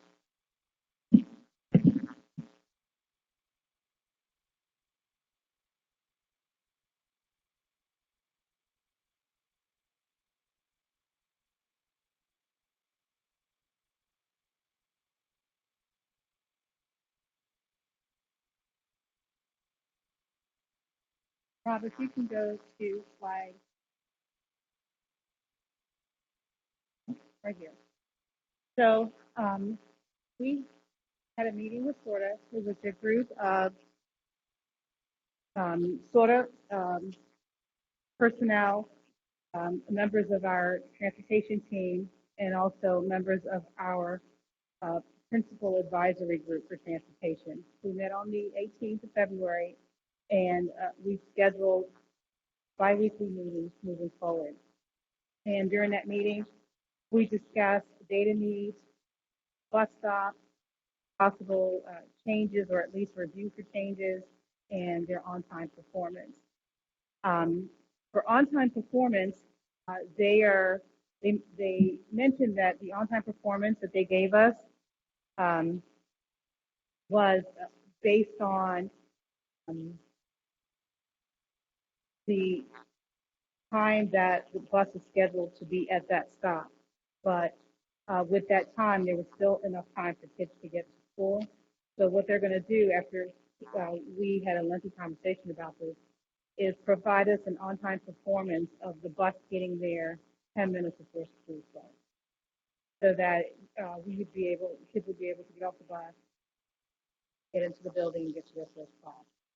So that's going to be a shift in how they report on-time performance. We also received additional data, and there's a contact person now that I have at SORTA, and the two of us are going to be meeting to review the data together. to make sure that I understand what they sent me, and that from that we can generate our daily ridership per our unique daily riders per day, so that we can do frequencies to see when that level of riders drops. And I think that will help us to inform when those cars need to be deactivated. We also talked about the process for deactivating. We're going to bring this back up again. And basically, when we met with interim superintendent and I met with their board member and also their CEO, we talked about deactivating cards and then being charged for cards that were not returned. So currently, the way the agreement works is that cards would be deactivated. Cards will be deactivated if we actually return the cards. But as you know, cards. Okay. Did you need me to repeat all that, or am I? Yes, start all over? No, you're good. Keep going. Just use the, thank you. That was, by the way, an alarm on my phone that had nothing to do with your presentation, so all is good. So the part of the discussion is going to be, can they just deactivate the cards, and then we would just be charged for the cards, the physical cards that we have not returned. So that's going to be on the agenda for Friday's meeting. Also included in the next meeting, we have invited additional high school principals.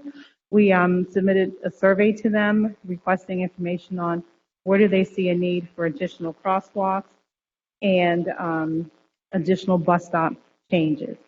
So again, our first meeting went really well, and we'll continue to do this on a bi-weekly basis until we can get all of our questions answered. Next slide, please. So the national search for the transportation director, I contacted 5 firms. 3 of them declined. One of them, we've been playing phone tags and that company missed the phone meeting with me. So I'm down to 1 quote, and I'd like to move forward with that. It's the quote is for $12,500, and my goal is to go ahead and move on so that we're not belaboring the process much longer.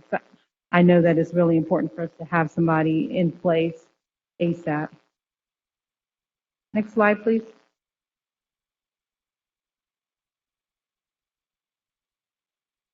Okay, optimization study. So we have reviewed the RFI applications. We actually did the vendor demo, and we have selected a company to do that. We're very, very excited about it. Our treasurer signed a notice of intent to award this company. They come highly recommended. I mean, some of their clientele is unbelievable. They've even done some work over in Europe.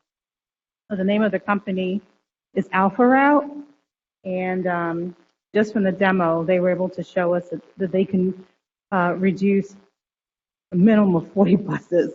So if you can equate that with dollar signs, we are really, really excited about the possibility of them being able to help us reduce costs in the hopes that the additional costs for the 7th and 8th graders being on the yellow bus could be mitigated. Next slide, please. That's all I have. Thank you, Ms. Solano. Board member questions?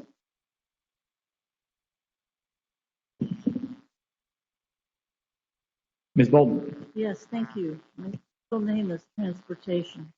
At this rate, it's not exactly how I plan to spend my board years. Couple things. I think it's great to go ahead with the search firm under circumstances. You know, I wouldn't say as soon as possible the hiring, but at least continuing the search piece is reasonable.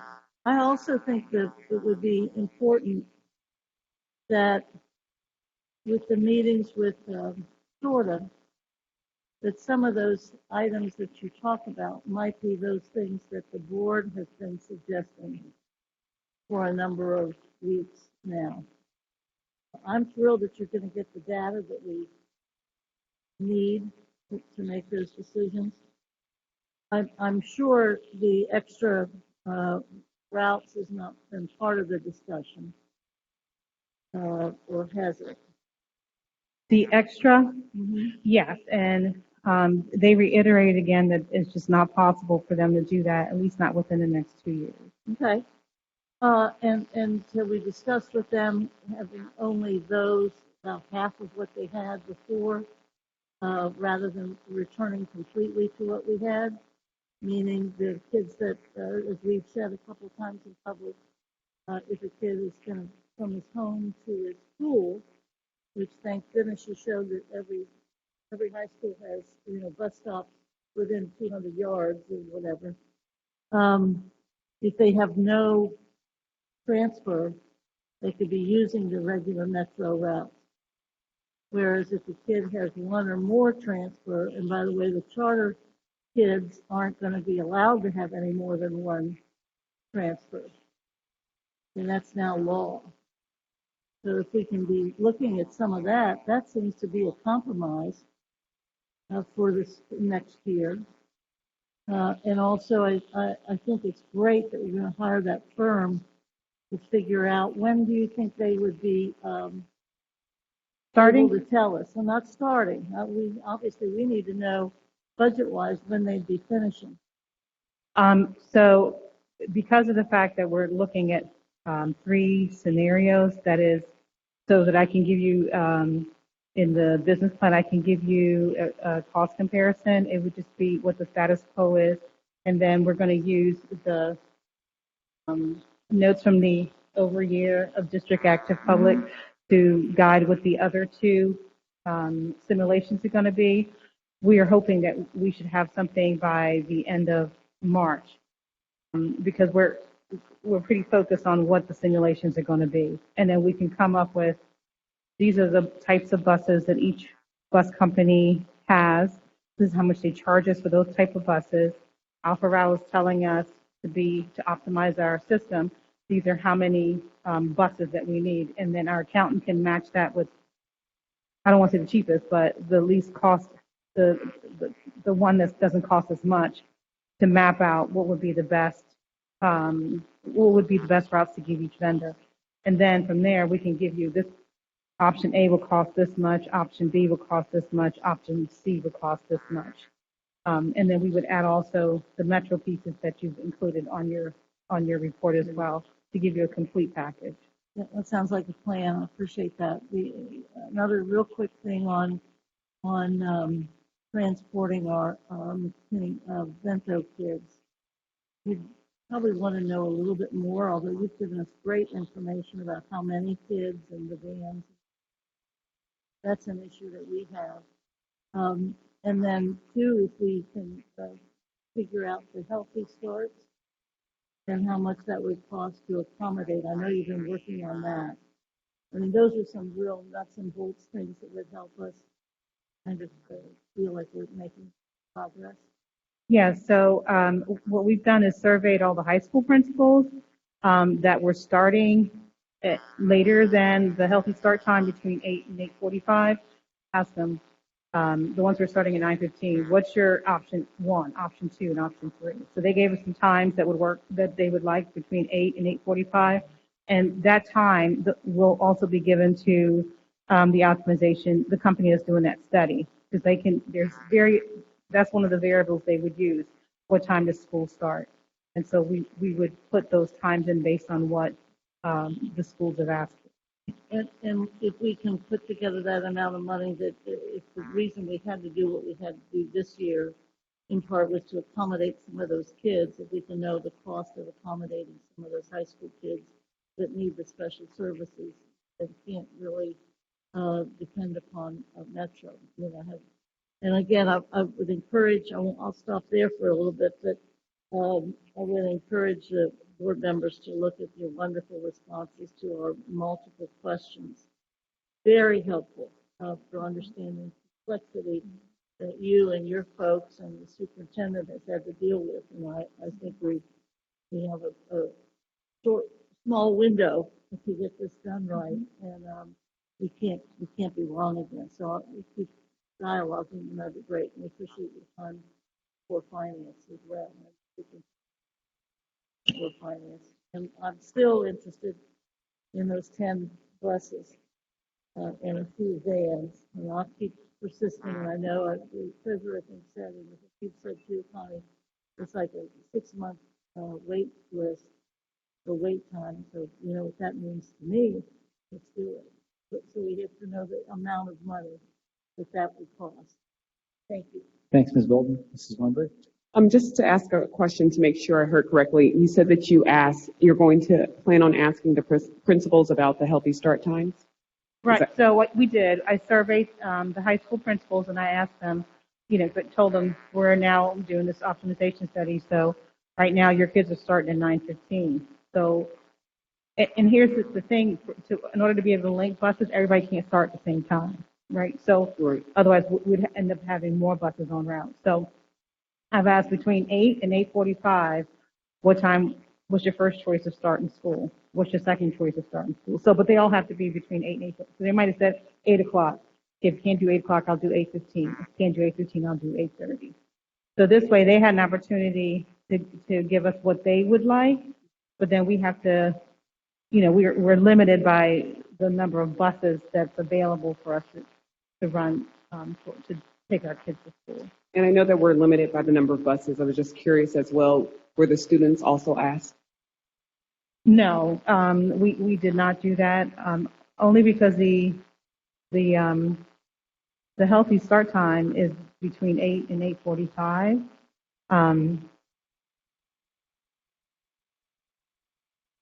Is there a way to ask students their opinion as well? We can, but that would just, so we can, but that would kind of be like a time crunch right now because we got to get ready for the next year. Okay, I just wanted to throw that out there. Thank you. Okay. Thank you, Ms. Weinberg. Other board member questions or comments? Mr. Craig? I just wanted to, again, thank you for all the efforts you've been doing in these conversations, because I think it's really important that we think about transportation beyond just this next coming year, but in going forward, that this idea of transportation is really built upon also that our district as a whole has schools that are in certain areas that are more accessible for some than others, and programming at those schools that make it more accessible for some than others. And so the reality is that as we're thinking about this conversation and as we're constantly kind of thinking about that next year and those next decades of transportation as a means for education in our district, that is just something that we have to be constantly thinking about the other end of that, which is when they get to the school, what programming are they being offered that makes transportation more reasonable for them to go, rather than the student have to go from the west side all the way to the east side or east side all the way to the west side to get programming.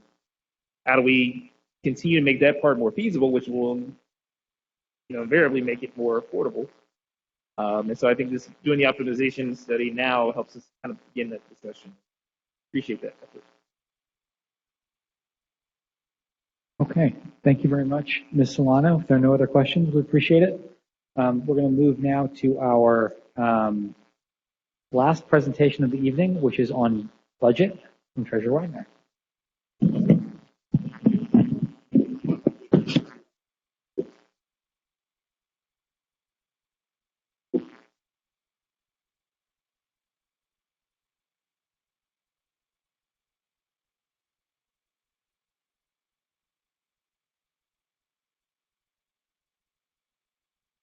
Good evening.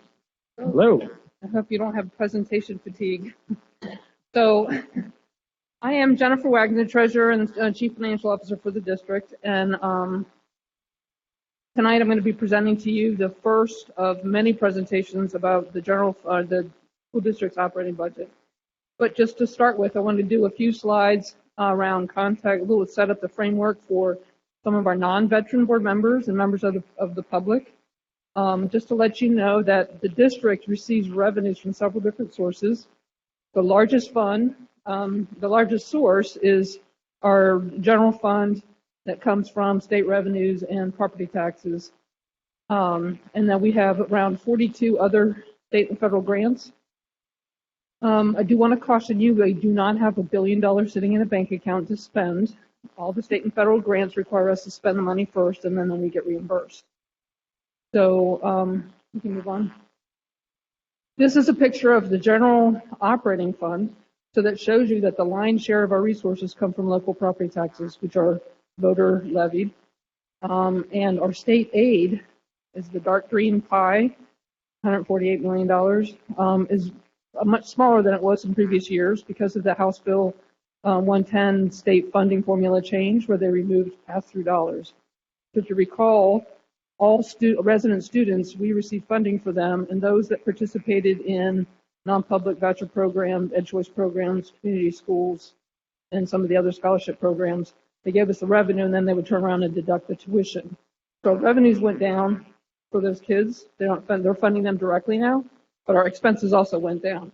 So the budget number goes down on both sides. Next slide. So how do we set our budget target? How do we know how big to set it every year? And the general fund gets set through the 5-year forecast that gets adopted in November. Although we start our process a little bit earlier than that. And so we've had some challenges this year because of, and I'm going to go through those in a second. But you don't want your budget to be higher than your forecasted revenues. That would be called a balanced budget. On occasion, we've allowed the budget target to be higher because like the first year of the strategic plan, we wanted to front load that plan to get some early wins and then go back to a normal level of spending. But you also have to balance your spending over that 3-year window in the 5-year forecast to preserve your cash balance, unless you are willing to go back to the taxpayers for your money. All state and federal funds, their budgets targets are set by the grantor. So if Title I, we get $22 million, then our budget's going to be $22 million. Okay. So here are some challenges that we face. Some are unique. We are still in the midst of COVID operations, so that presents some challenges on forecasting what our expenditures are going to be like. Some of them are kind of unknown. Supply chain delays have an impact on the timing of those expenses and when those bills get paid. House Bill 110, as I mentioned before, was adopted in June 30, and it changed the state funding formula that had been in place for many, many decades. And so, like I said before, it eliminated pass-through funding. It also put the student wellness grant, which was $12.5 million last year, into this formula and is now subject to our state share. So this year's student wellness money is about $3 million versus $12 million in the prior year. That puts a strain on the general fund. And they also adopted a 6-year phase-in. So some of the line items that we would qualify for the formula revenues, we won't get this year because they're phasing it in. So this year, represents a loss of about $40 million because of that phase-in. So, like I said, we set the budget target based on the forecast, and that was adopted long before the state budget reports came out. They didn't come out until February of this year. And then we had this year was the 3rd year of a 3-year strategic plan. We have kind of this gap, new shore, waiting for the next strategic plan to be developed. And so we have this new shore initiatives that are kind of modified because of our COVID operations, and then new initiatives that have come up outside of the strategic plan. In the strategic plan, there's a requirement to produce and develop an equitable distribution of financial resources, which has caused us to completely redesign our budget building process. So we're in the midst of that. At that same time, as we're doing that and we're going to a more equitable tiered funding, we decided to eliminate our school-wide pool use, which No Child Left Behind allowed us to commingle our general fund with our state and federal funds. But it makes it very difficult when you're trying to identify equitable spending.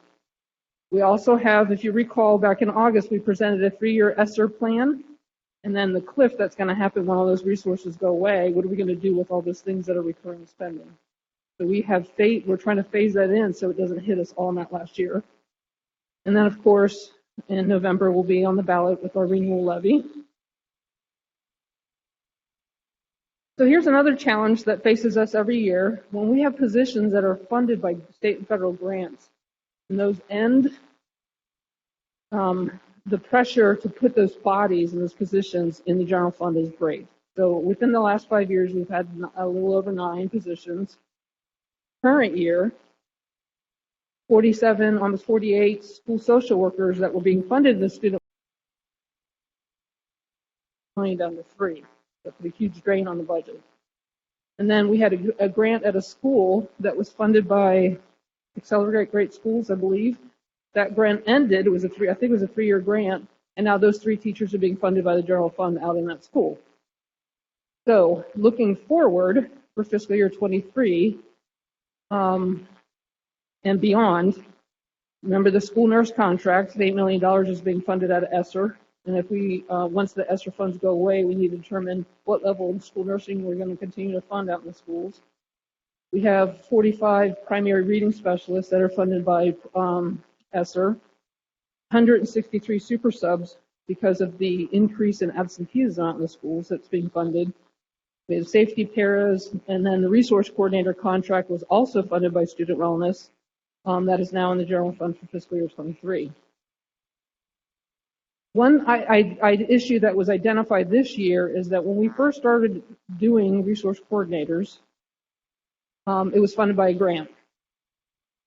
Then it moved into student wellness. But as we grew the resource coordinators across the district, we weren't removing the school community coordinators that were basically doing the same job. And so we've been analyzing there's a variety of roles that school community coordinators do. It's a very unstandard-like, and so we're trying to work through those issues.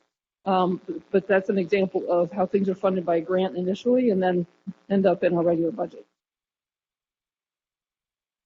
So you recall this graph, one of my favorite graphs. It represents the cliff on the ESSER funding. So if you see the big blue block at the bottom is our regular general fund funding. The green represented the student wellness money, and then the yellow is the ESSER funds. And those funds have to be spent out by fiscal year 24. September of 24. But for fiscal year 23 general operating budget, the portion of the cliff that's hitting the general fund is the $5 million of student wellness that's coming back, and then $6.2 million out of ESSER that's coming back to the general fund. So immediately we have an $11.2 million increase to the general fund. Next slide.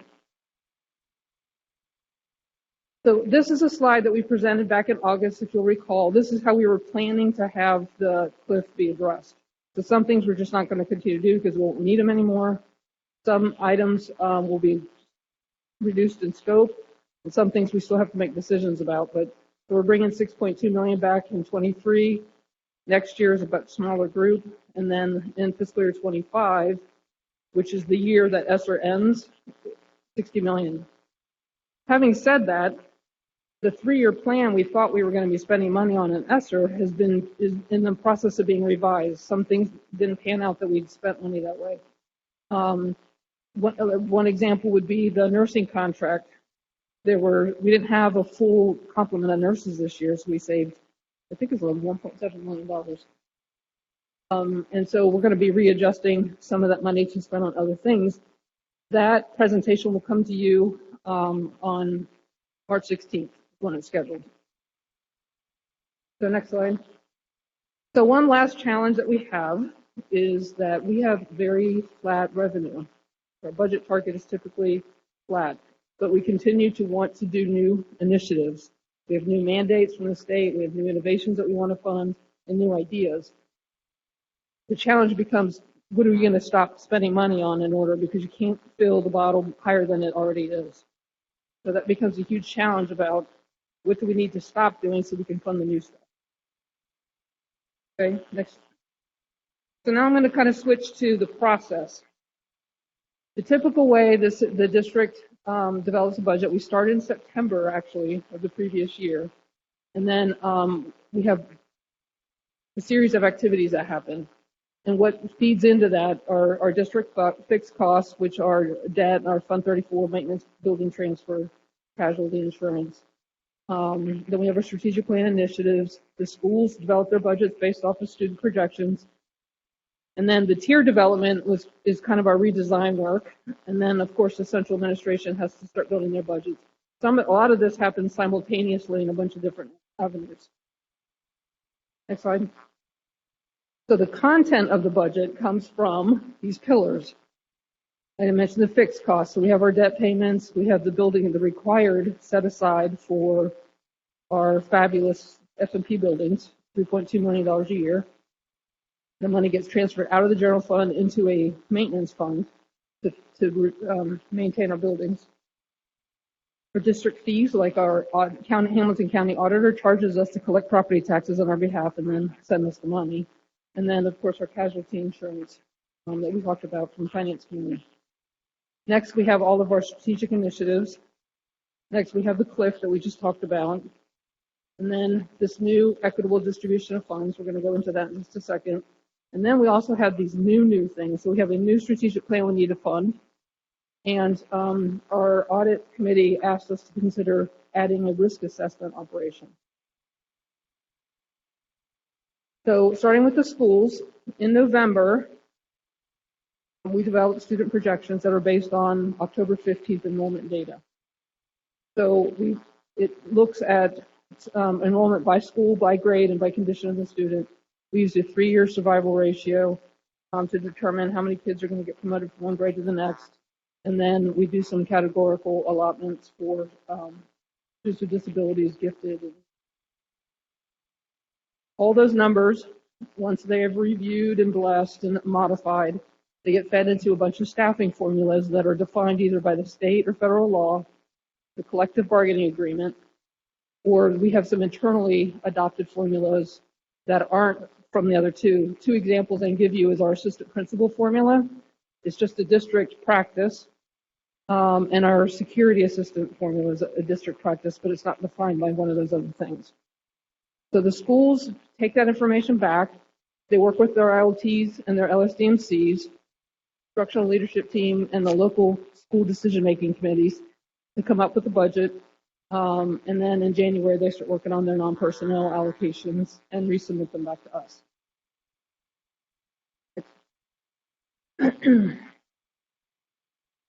Okay, so the central administration at the same time starts building their budgets, but they're mostly built off of strategic initiatives or compliance.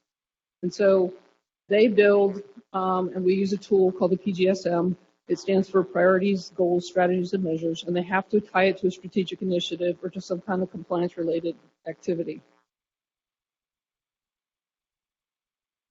In 27 years with the district, the budget ask has never been less than the budget target, so we always have to go through a process to scale it back. So that's what we're doing now. We're working through those issues and analyzing, and then as later on in the presentation, I have a timeline of activities where we're, instead of me standing up here and doing a really long budget presentation, we're doing it in chunks so that people can absorb it, we can get feedback and engagement, and then it can feed into the next step. So next slide. Here's an example or a list of all of our central administrative cost centers. We thought the public, maybe some of the new board members wouldn't realize we have over 40 central cost centers. And so it's a lot of work, moving parts, and things to cost out and budget for, just for your reference. Slide. So how are we redesigning the budget process? This is, like I said before, it's being recalled for out of the strategic plan as the equitable distribution of financial resources. It took me more than a minute to get my mind around that because equity is kind of a nebulous term for me. And then it's required by board policy that was adopted a couple years ago, 2255. And so we're working through that. The first year we tried this, I was trying to come up with some really significant convoluted formula to figure out how to fund equity.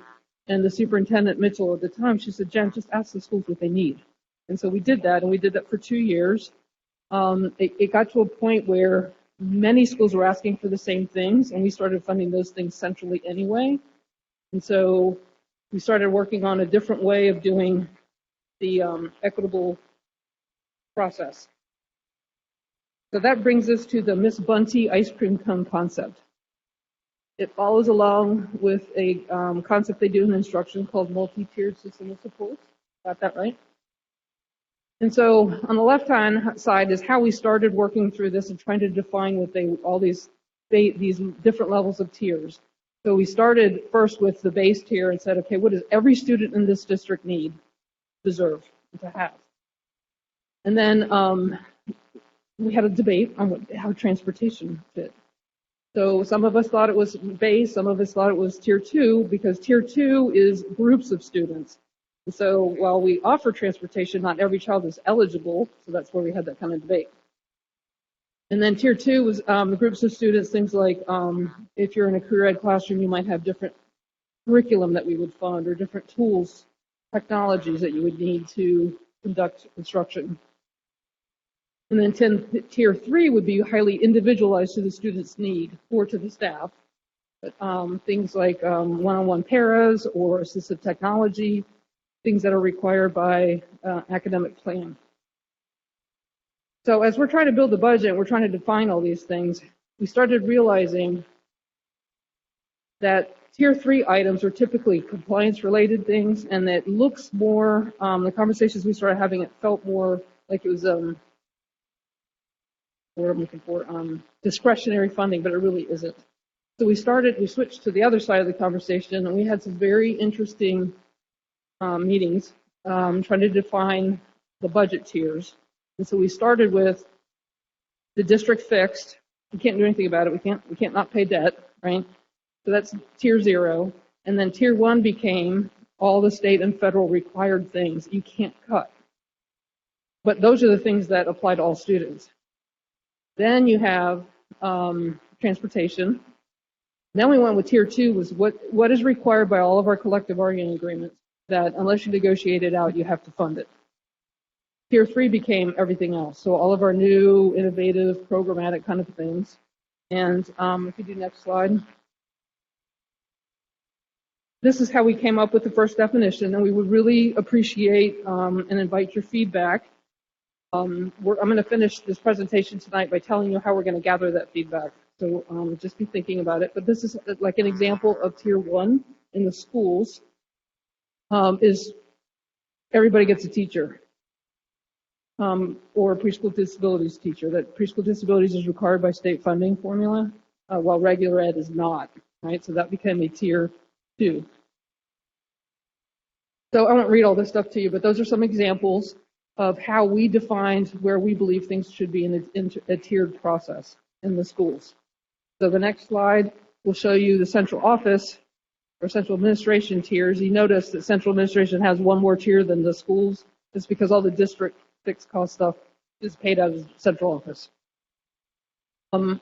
But tier 1 became state and federal requirements. So we're required to have curriculum, we're required to have a superintendent, we're required to have a treasurer, but not every part of the treasurer's office. That part is going to go up into tier 3.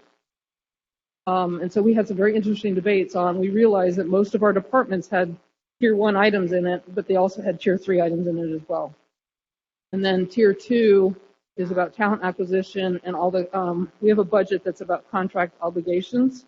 So things that are required by a contract but aren't staffing positions. Next slide. So Ms. Ahmad is going to come up and talk to you about, we spoke at Finance Committee, we had an assignment about, well, I want to hear what the progress we've made on those initiatives. So Ms. Ahmad's going to share with you the high-level progress report. You have a handout in front of you with more detailed progress notes on everything, but it just became too big to put on a slide. I have some examples in the slides, but so she's going to talk to you, and then I'll come back. Good evening. I will be presenting an update on the New Shore initiatives, but this was last year's decision and what administration implemented this current year. So we had 12 initiatives for student-centered decision-making, from African American Studies, outdoor learning, diversity office, concurrent learning. We did some upgrades, first grade reading specialists, to name a few. We did pause on one out of the 12. Everything else was fully implemented. And that was the expanding the world language curriculum, which we're looking at next year. What I would like to mention with some of these initiatives, it's not a one-year plan. Some of this is multi-year. So you're going to see duplication as we scale for next year. For 2022, again, these are color-coded based on our strategic plan. So the orange is health and safety, our employee benefit, trauma management, so our wellness fair, our launch ed team falls in that category. For community engagement, we had a Meridian plan, the CRM tool, Gallup, and student recruitment. We have completed 6 out of the 6, we have completed 5. We paused on the customer relationship management tool. Part of that you saw today with doing an audit of how we are doing with our customer service. And in optimized capability, we had 2, and we have fully implemented those 2 efforts. Next slide. Those are examples of more detail, but I will not spend any time on that. You have that there for your reading pleasure. For next school year, new initiatives. So this is for 23, student decision making. Please proceed with the slides, Rob, there.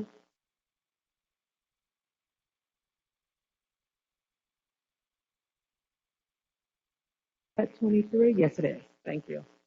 So this is next year. Some of these courses or honeycombs are duplicated from last year, like outdoor learning, night school, expanding our instrumental program, our reading specialists. So they're not new initiatives, but we are scaling.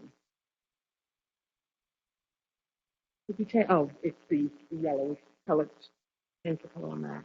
The yellow is the new programming for this year, the athletic trainers. So that's coming into the general fund budget. Next slide, please. For health and safety, again, growth. So for 2023, looking at investing in Hyde Park. This year was Walnut. It will be completed the summer of 2022, and next year, PRM 2024. And then we have 2 new highlighted areas, and that's centralized enrollment that you saw this evening, and then QI, quality improvement, leaders by doing. So these are some of the initiatives that we are looking to implement next year with your approval.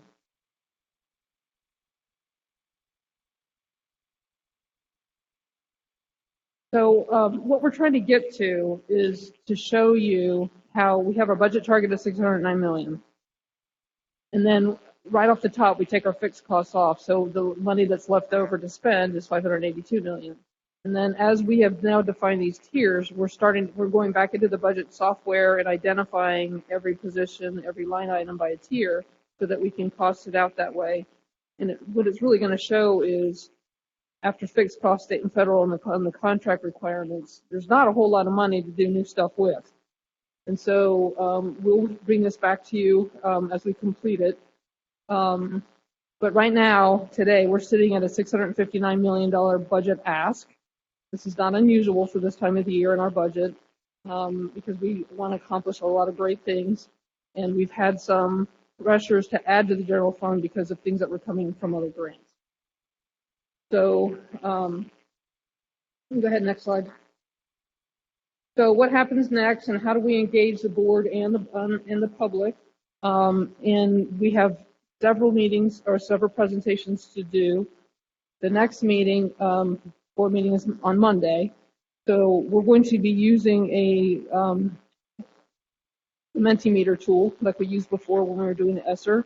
But I'm going to be sending you the questions tomorrow for you to be thinking about. Last time it was hard because you were having to think on the fly. So I'm going to send you the questions to think through. And then next board meeting, we'll do the public engagement around those questions surrounding the budget initiatives, the tier development, and any other budget items that make. And then we hope to bring you the school budgets based on the tiers. March 16th, we'll talk about the ESSER funds, revisions, and the CLIF update. And then we'll go into central operations and then a fully consolidated budget. On the right-hand side, we'll be presenting to the district-wide LSDMC on April 20th. And then we're going to have 2 town hall meetings on the 3rd and the 31st. They will be facilitated by Cohere. And so we kind of anticipate having a panel and some scripted questions, and then have the public engaged with new questions. They can chat, text them in, or whatever. And so that way we can engage the public on some of these issues as well. So I think that was the last slide. Yes, can I answer any questions? Thank you, Treasurer Wagner. Thank you also for going last tonight, and not the easiest task, and we appreciate it. Questions from board members. We will also get ongoing updates from Treasurer Wagner as we go through the budget.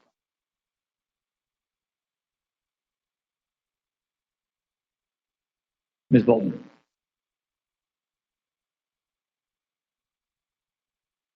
Really appreciate this. I think it's great work by Treasurer and also the whole. Really good. In all my years, I can't think of a year that so many moving parts were happening in the budget. And each one of them individually could impact. Kind of walking us through that, and we're going to have to make some choices. I have a question. I don't see Pleasant Ridge Montessori anywhere. That it's in the ESSER plan, and it's in fiscal year 24. So the design is going to happen in 1 year, but then the construction, and maybe Ms. Lana can give more details. But my understanding is the Walnut Hills Dome is happening this year, will be ready this summer, and then the Hyde Park expansion will be done next year, ready for the next summer, and then Pleasant Ridge is next. So they're not all at the same time. So we're looking at that's still on the table. Yes. Still happening, obviously. Yes. Okay. What we don't have on the table, just to be fully transparent, was the Walnut Hills addition. We'll have to figure out how we're going to finance that. And buses. And buses. So I couldn't resist. The tier thing is really, I mean, this sounds really nerdy, but it's really fun to try to figure that out as to what really is, which it makes you think. And you're going to have great arguments about it. And I know you guys work through it pretty well, so that's great. Last thing, choices and repurposing, just like with that centralized enrollment. We can't keep adding people. Exactly. We can't. And a lot of the ESSER money has been about people as well as things. And so that's, it's trying to repurpose the people that we have. So I appreciate the water bottle. We have to be making cuts in some way, shape, or form. And on the transportation piece, that has to be resolved, and that's another giant item. Nothing we do in transportation is going to be less money. So, but now it's a matter of value. So Right. Thank you. Great report. Okay. I mean, I tell you, this budget redesign has been a fascinating project. It really has been. And PLT has been incredible to help me through it. I think the report indicates that. That's great. Okay, thanks, Ms. Bolden. I'll share just very, very quickly. I think a lot of what I heard in the presentation feels really important about making sure the budget balances. And that's complicated because there's revenue things that move around, there are cost things that move around, there's ESSER, there's federal, all these reasons why that's really hard to do. So I appreciate the challenge of that, and I'm glad we're working towards a balanced budget. I think the thing I'm going to push on as we go through the budget process is for us to do even a little bit more than making sure it balances, which is to really look on what impact the spending we're having is having on outcomes for kids. Mm-hmm. How do we feel about that? Yes. And should that lead us to make any changes? And I think there are lots of ways we could do that. I think this is a great start. Well, if you'll notice, I kind of stole your idea of you asked me to do for the ESSER impact, modified it a little bit for this purpose, but it's a great way to think about prioritizing your decisions. Yeah, and I think we'll have lots of chances to talk about this. I Yes. think the second thing I was going to share is just one reaction to the chart here. We've talked about this, I love laying out the investment, the cost per student so we can compare across different investments. But as it goes to the right around impact, I would challenge us to have us say explicitly what did we want to be true in terms of outcomes for kids. Like, did we want to see an increase in attendance? Did we want to see an increase in test results somewhere on student parents, Right. whatever it was? And then so that we're really looking at outcomes and not inputs. And I think we've got plenty of time. I think we can do that, but we spend so much money. I really want us to look at the impact it's having in the world and how we feel about it. And I'm highly confident that that's underway. Great. Vice President Jens. Yes, I just wanted to make a couple of points, and I'm repeating some of what has already been said. When you talk about some of the challenges in funding, I agree with Ms. Bolton. We can't keep adding people, and we can't keep adding things. So it's a combination. We can't add people or things. And then secondly, there's a challenge in the fact that we had this wonderful, very creative, innovative, strategic plan with all these wonderful ideas. But how do we continue to move forward on any of the new initiatives, which all plays into it? And that's coupled with the challenges that we have, like transportation, because I imagine that transportation is going to be a huge cost. So that cliff that I like, we talk about that cliff, it's fading for us. And so it's very important for us to really think through those things. And I agree with Ben around how do we measure the impact on kids? Because to me, that's where the real equity is. Mm-hmm. That's the priority, is in what is the impact for kids. And so, again, I appreciate the report. Every report with me gets better. I learn more. So I appreciate that. But we also have to keep in mind that it is not a bottomless pit of money. And we have to be able to prioritize too where we're going to have the greatest impact. So you reminded me of a comment I wanted to make earlier, in that as a district, we were growing, and we were the only urban school district growing students back. And so that became a financial challenge because you saw how big the ratio of property taxes to state funding. Property taxes don't grow with student enrollment. So it stays flat. So every child that comes in on property taxes, that dollar gets spread thinner and thinner. They don't come in pretty pockets of 25 in one school, right? So to fund one teacher, they come spread across 68 schools so that it drives your costs up. The state funding formula wasn't keeping pace with our growth. We were being capped, and so we were losing money because we were growing. And at one point, I said, we're going to grow into bankruptcy because we're growing so fast, and the funding mechanism isn't keeping up with us. This new state funding formula, when it's fully funded, will help that dramatically, but that's 6 years out. And so it's going to be a fine line between funding our growth and recruiting students back and doing innovative things. So thank you for reminding me of that. Any last questions for Jen before we say thank you and move to hearing of the public? Yeah, Mr. Morosky. It's not a question, but just a statement of something else that was included in there. Of course, it will be on the ballot again in November, and the interesting conversation will be what that renewal actually looks like. As we discussed our last one, and we sort of changed the type of renewal we were asking for, I think is also an interesting conversation as we look at all these things going forward. And I do have some new information from you. I did some more research. We can do a substitute levy and make it continuing without losing the rollback or homestead credits. Well, thank you very much, Treasurer Wagner. We look forward to engaging again soon. And we'll transition now to the item on our agenda for hearing of the public. This is our first board meeting where we're back with in-person hearing of the public. And I think we also probably have some folks who are online. My proposal would be that we do the folks who are here in person first because they've been very patient about waiting with us. And so I might ask for a little bit of help from board members with more tenure than mine because most of my tenure on the board has been during COVID when we have only had hearing of the public online. So can maybe Vice President Jones just remind us all how it works when we have folks in person When we have folks in person, for hearing of the public? I generally, I don't know how many we have, but just call their names in order and they should remember the person's name in front. We can have them come down. I'm assuming we'll be right here. Okay, come up and how much time? 2 minutes? That's great. We have two minutes per speaker. And I think that Phyllis told me we had 7 Wow. who are here in person. 7 in person? All Okay. right. So I'm not sure that I have a list of their names.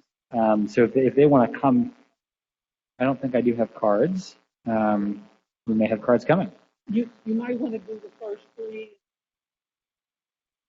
Sounds great. So you don't have 7 people standing up for So 15 minutes. that's a great suggestion. We're going to have our first 3. We have an Edward Leborg, Maria Pavlu, and Christy Berticchio. And if I mispronounce someone's last name, I apologize. We'll get those 3 in, and then I'll read the next step. Thank you very much.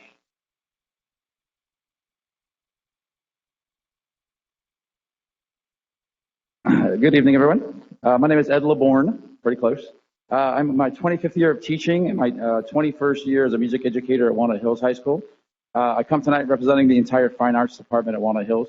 Pardon my voice. I coached my son's 6th grade basketball team to a championship this weekend, so a little rough right now, so I appreciate that. With all the change in the board members, I just wanted to make you aware of all the fine, amazing things happening in our Fine Arts program at Walnuts. Walnut Hills offers 45 different fine arts classes. We have 2,700 students at Walnut Hills, 2,160, approximately 79% are involved in at least one arts program. Walnut Hills has an incredible, competitive, winning arts program around the state. Our marching band, the only competitive marching band in CPS, has qualified for the state marching band finals for the past 20 consecutive years. Only one of 16 bands in the state that can say that. Our theater program has won 50 Cappies Awards. They put on 5 shows a year, 2 musicals and 3 plays. I want a big thank you to Dr. Moffitt and Board Member Weinberger for attending SpongeBob the Musical. I was the conductor. You probably saw my bald head, but I was conducting the student musicians. But we greatly appreciate your attendance in that performance. Our visual art program consistently wins in our scholastic and citywide competitions each year, as well as hold 3 art shows and an amazing, unique chalk drawing competition in April, which I'd love for you guys to come to attend. Our choir program consistently for the last 10 years had 4 different high school choirs compete and get the superior rating at the state level, which is unheard of for a high school to have 4 choirs do that, never mind only 1.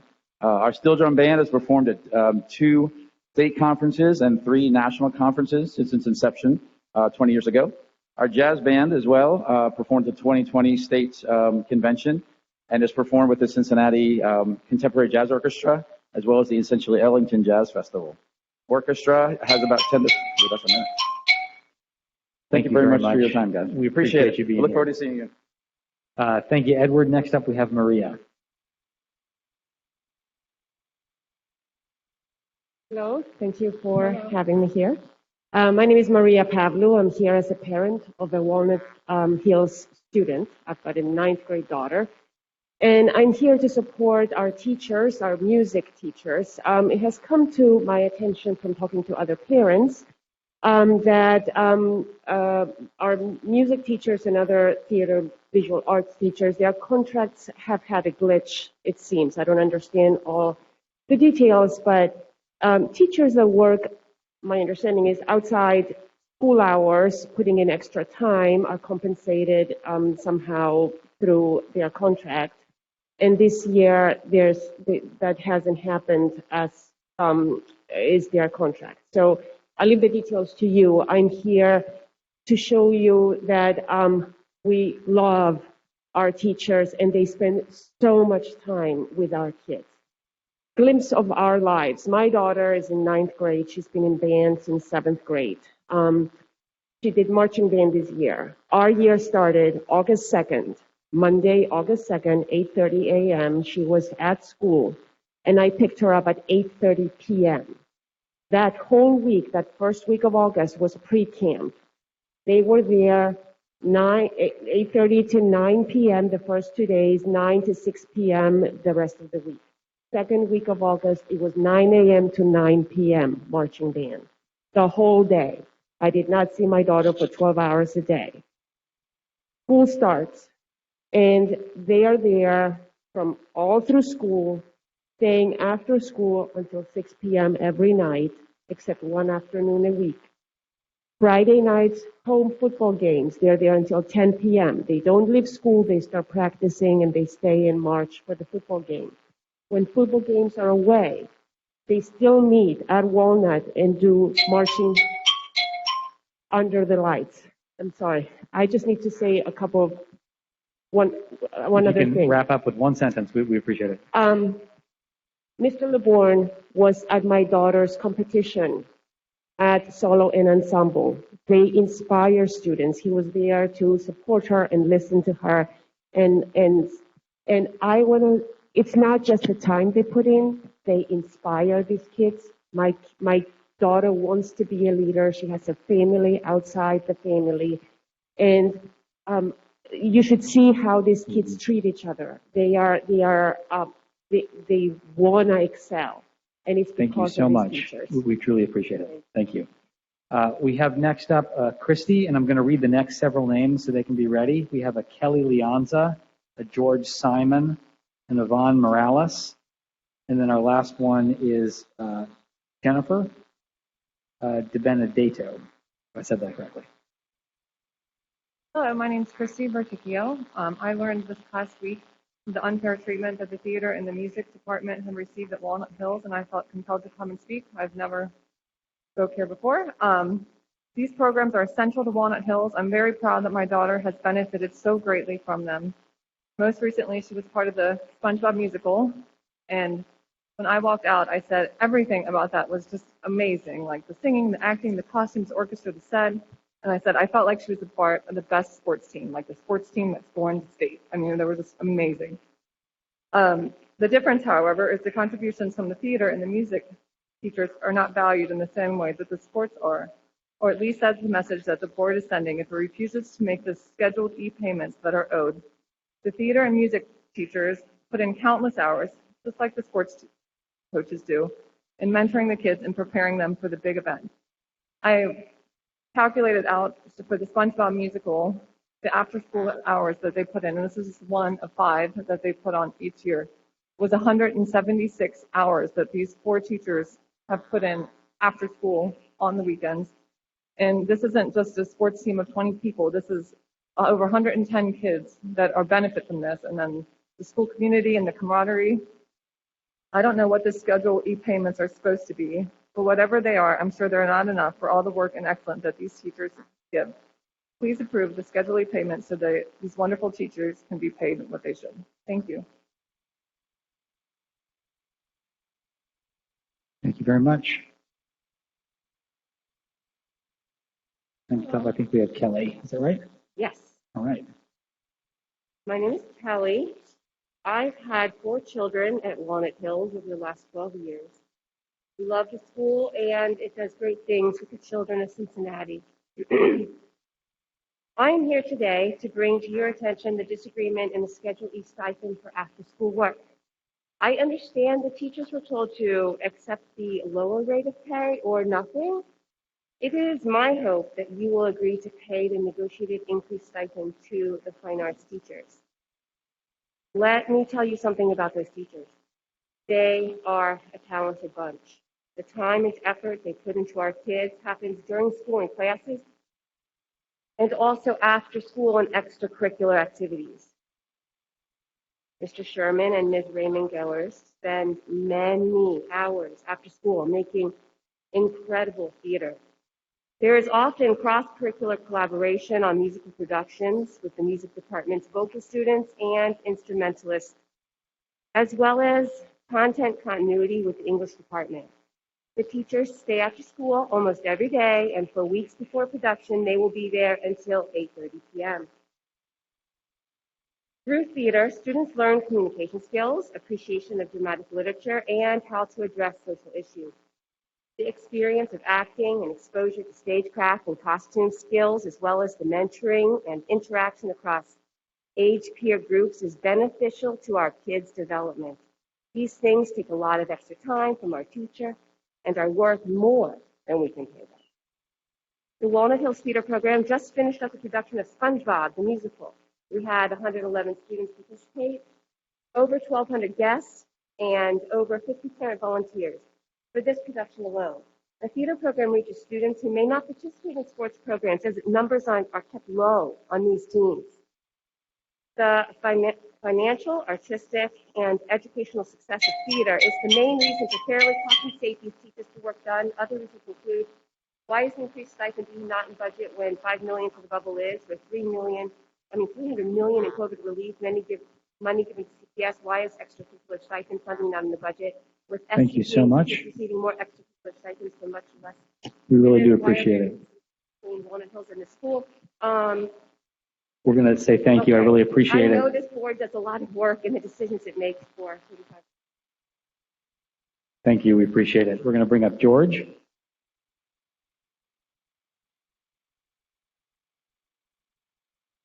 Hi, thank you for your time. I'm George. So I think you guys know why I'm here. I'm a Walnut Hills parent. We're talking about the Schedule E of the contract. Hasn't been paid. The teachers have worked in good faith all year. They've put in endless hours of time, as everybody has told you. And we're just here to ask you to hold up that part of the contract. They deserve what they deserve. They did in good faith. I don't know what the details are, why there was a confusion. I'm just asking you, I think let's just clear it up. Let's get them paid so that they will continue to work as hard as they do in the future. Thanks. Thank you. Next, we have Yvonne Morales.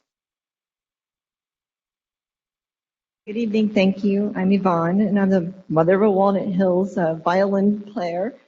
And I'm also the president of the Walnut Hills Instrumentalist Parents Group, a parent board that supports the Walnuts music program.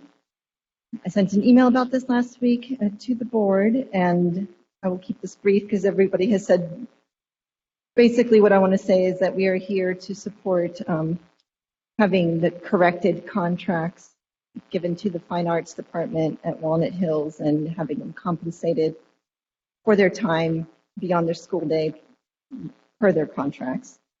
They're fulfilling their job descriptions and with excellence, I would add, and they should be paid the amounts due to them. Thank you.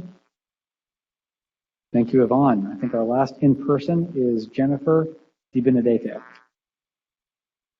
Well done. That's probably the best, off-the-cuff pronunciation I've heard of my last name. So thank you. You phonetically were very helpful, so thank you for the assist. So my name is Jen Benedetto. I am here as a parent of a junior at Walnut Hills High School. I'm here on behalf of the visual arts teachers and their Schedule E pay. As a taxpayer and as a parent, I'm ashamed for Cincinnati Public Schools that I have to be here to raise awareness of this issue. Under Schedule E, these educators have a contractual agreement with the school to be paid for the extra work that they perform to enrich our students' education. That involves them giving up a lot of their summer, their evenings, and their weekends to prepare and accompany their students to performances. My understanding is that this process has deteriorated over the past several years, and they now have to file a grievance for this pay. I don't understand why a contractual process is difficult.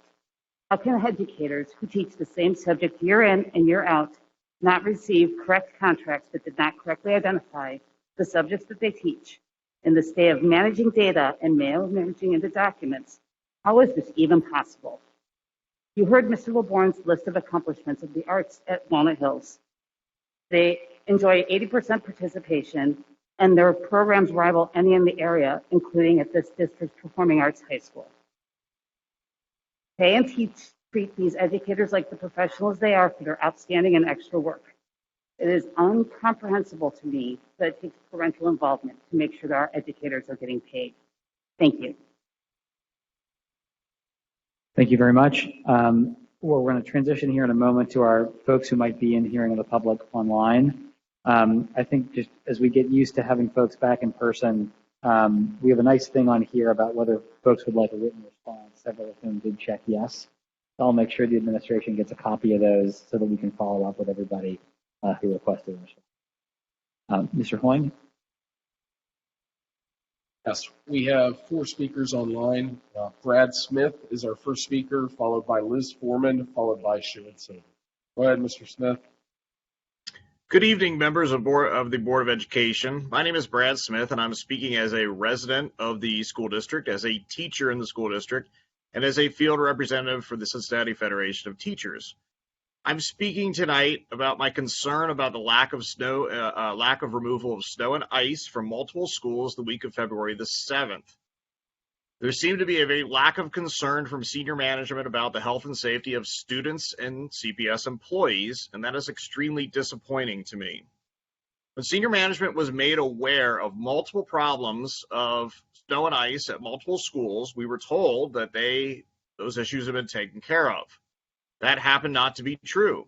We checked with teachers in those buildings, and we were given photographic evidence to show us that that wasn't actually taken care of. Students had to navigate icy walkways to get to their buses. In some cases, they had to walk over 3 feet of snow and ice to get to their buses. At one of the schools that we were told that snow and ice had been removed, one of the CPS employees fell and broke their leg. The paramedics had to be called, and they had to have surgery. So we're extremely disappointed that the health and safety of students and staff was not really taken seriously. A lot of that snow and ice was not even removed up until the end of that week. And so we believe this is very unacceptable, and we would hope that the Board of Education would communicate to senior management that the health and safety of students and staff is extremely important and should be a priority. Thank you for your time. Thank you. Our next speaker is Liz Foreman, followed by Sharon Silver. Go ahead, Ms. Foreman. Good evening, everyone. My name is Liz Foreman, and I'm a parent of 2 CPS students, one at Walnut Hills and one at Pleasant Ridge. My children have benefited greatly from their respective CPS music programs, and my daughter in particular is fortunate to be a member of the Walnut Hills Choir that's heading to a competition this weekend. I've become aware that the Walnut Hills music and arts teachers have not received their salary schedule e-payments this year, and I would respectfully ask that you resolve this immediately. These teachers have not paused their activities while waiting for these payments, which cover things that happen outside of typical school hours, like that competition that I mentioned earlier. As we have heard, the central administration process is incredibly complex, even when simplified with awesome ice cream analogies. However, I urge you to please issue these payments promptly. We want to retain our hard-working music and arts teachers, and they deserve these payments in a timely fashion. Thanks for your time and your commitment. Thank you. Our next speaker is Sharon Silver. Go ahead, Mr. Silver. Thank you. I'm sorry my video is buggy tonight, so I'm audio only. I'm a parent of 2 Walnut Hills students. I know the district has been following the CDC guidance. However, that guidance has mostly been specific guidance for schools. The guidance that's now come out is not specific to schools. If the board's goal is to keep kids in school in person, I think you're going to need to add some additional metrics that can tell you when cases are beginning to increase so we know when to put the mask back on. The CDC metrics for hospitalizations, by the time you have hospitalizations are up, it's too late because hospitalizations follow cases by several weeks. There's a metric for cases, but so many people are now testing at home and not reporting their test results. That doesn't do you a lot of good. Test positivity will tell you sooner than hospitalizations and still works pretty well even if many people are testing at home. Wastewater testing, which we have here courtesy of the EPA, will tell you even earlier that a new wave is coming and it's time to put the mask back on. So I urge you to consider what metrics we need to keep kids in school and so that we'll know when the masks need to go back on. There are a couple of downsides to mask optional. Bullying, I'm glad to hear that's being addressed. It also may be an equity issue. Surveys keep showing that Black families feel most strongly about keeping the masks on.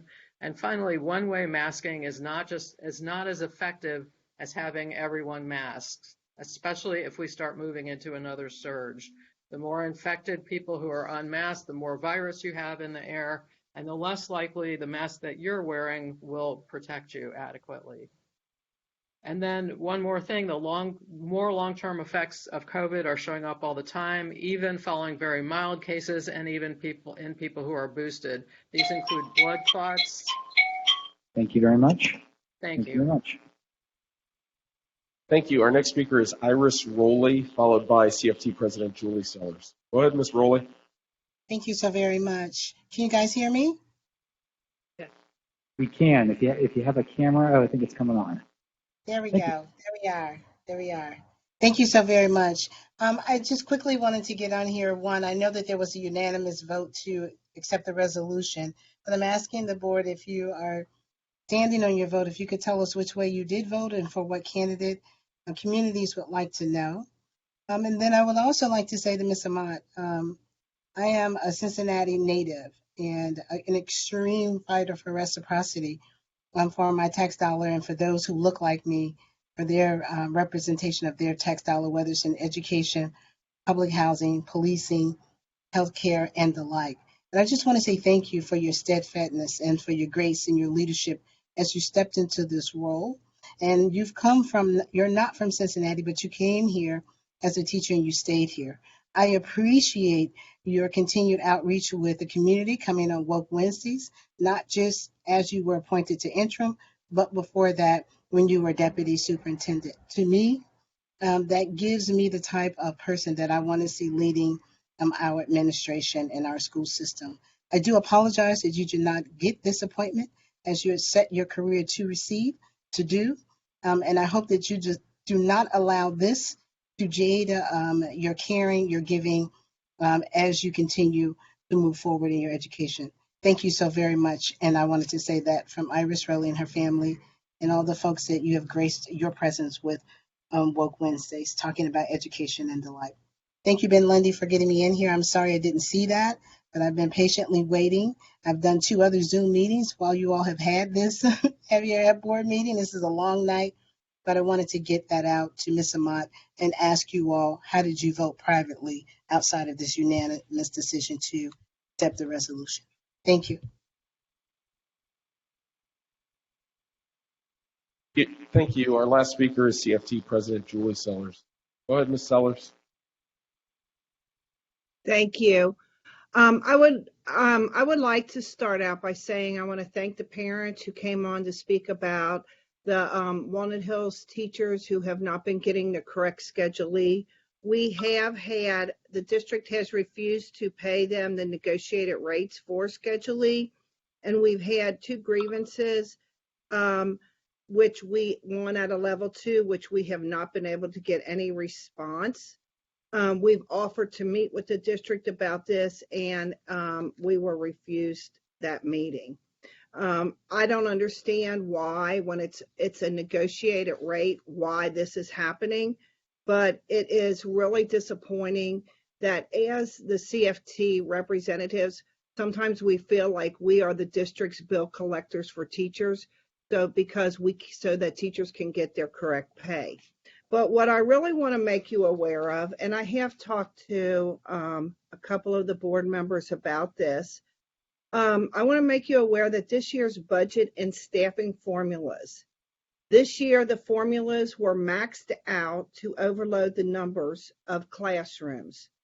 They caused cutting of teachers and cuts in the Title I schools to music, art, PE, and the formula that cut reading and math specialists, especially in the elementary schools. We were told they wanted to add reading and math specialists at the high school so that the elementary schools would have to take that burden on through the cuts. This is bad practice for teaching and learning, especially while we are still operating in a pandemic and schools are working hard to catch students up. I don't think that we are in a budget crisis, but we have an unrealistic priority on our spending. We have seen a bloating of central office by adding additional layers of administration, and at the same time, we were cutting costs to services for students. And I also want to say, as a reminder, and I know every time the district tries to increase class sizes, we passed a levy that is still in existence. We still vote on it every 5 years. And that levy was passed November the 7th, 2000. And I've heard, well, that was a long time ago. We don't have to honor that. But we're still paying those taxes. And those taxes were to go to reduce class sizes. Yes, I am old and I've been around a long time, but it's not right to our taxpayers or our students that we are not honoring that levy agreement. That levy was to reduce class sizes, and at this point, we're maxing out class sizes to the absolute highest number that if one more student shows up, they have to hire another teacher. Where are we going to find the proper staffing and hire the teachers early enough that we're going to be stuck in September, October, November, adding teachers onto our class list for next year? So we have to address this, and I think we have to prioritize our spending so that it is to address the needs of our students. Thank you. Thank you very much. So with our hearing of the public concluded, we're going to transition. We have no board matters tonight. We're going to go straight to resolutions, where we have 6. We're going to have a first resolution presented here by Dr. Moffitt.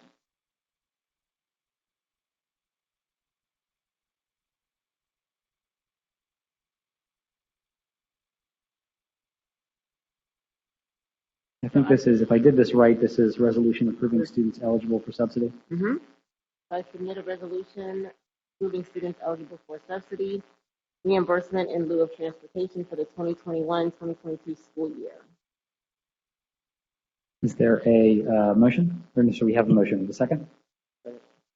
Any discussion? Ms. Wagner? Bolton? Aye. Craig? Yes. Ms. Jones? Yes. Dr. Moffitt? Yes. Morosky? Yes.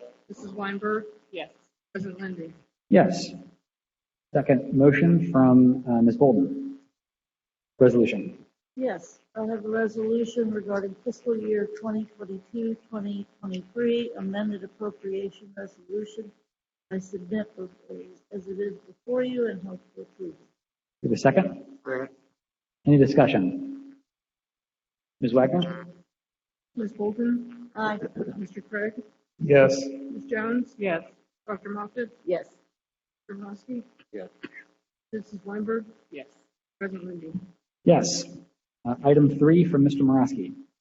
I present a resolution amending board policy 3141 regarding retirement. Minimal changes were made just to bring this up to compliance with state law. And you will note that the next resolution is similar, but the 3000 series is for professional staff retirement. I present the resolution as written.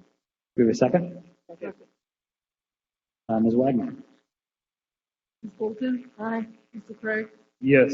Ms. Jones? Yes. Dr. Moffitt? Yes. Morosky? Yes. Mrs. Weinberg? Yes. President Lindy? Yes. Item 4, Mr. Morosky. This is a resolution rescinding board policy 4141. The same changes as the last one, but this one is regarding classified staff. I present the resolution as written. The second? Second. Any discussion? Ms. Wagner?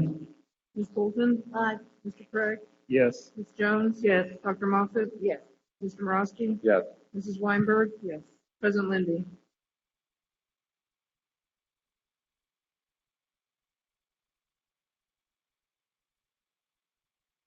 Microphone. There it is. It's back. Great. We're on item 5 from Dr. Moffitt. So I am submitting a resolution on policy 3160 full examination. Submitted as written. Do we have a second? Second.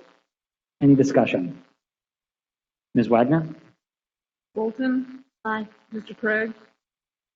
Jones? Yes. Dr. Moffitt? Yes. Mr. Morosky? Yes. Mrs. Weinberg? Yes. President Lindy? Yes. I think our last resolution for the evening, item 6, is also Dr. Moffitt. Yes, I am submitting a resolution to rescind Board Policy 4160, physical examination. I submitted as written. Second. Ms. Bolton? Aye. Mr. Craig? Yes. Ms. Jones? Yes. Dr. Moffitt? Yes. Mr. Morosky? Yes. Mrs. Weinberg? Yes. President Lindy? Yes. So before we move into Superintendent of Schools, I think Dan is going to come with an update for us.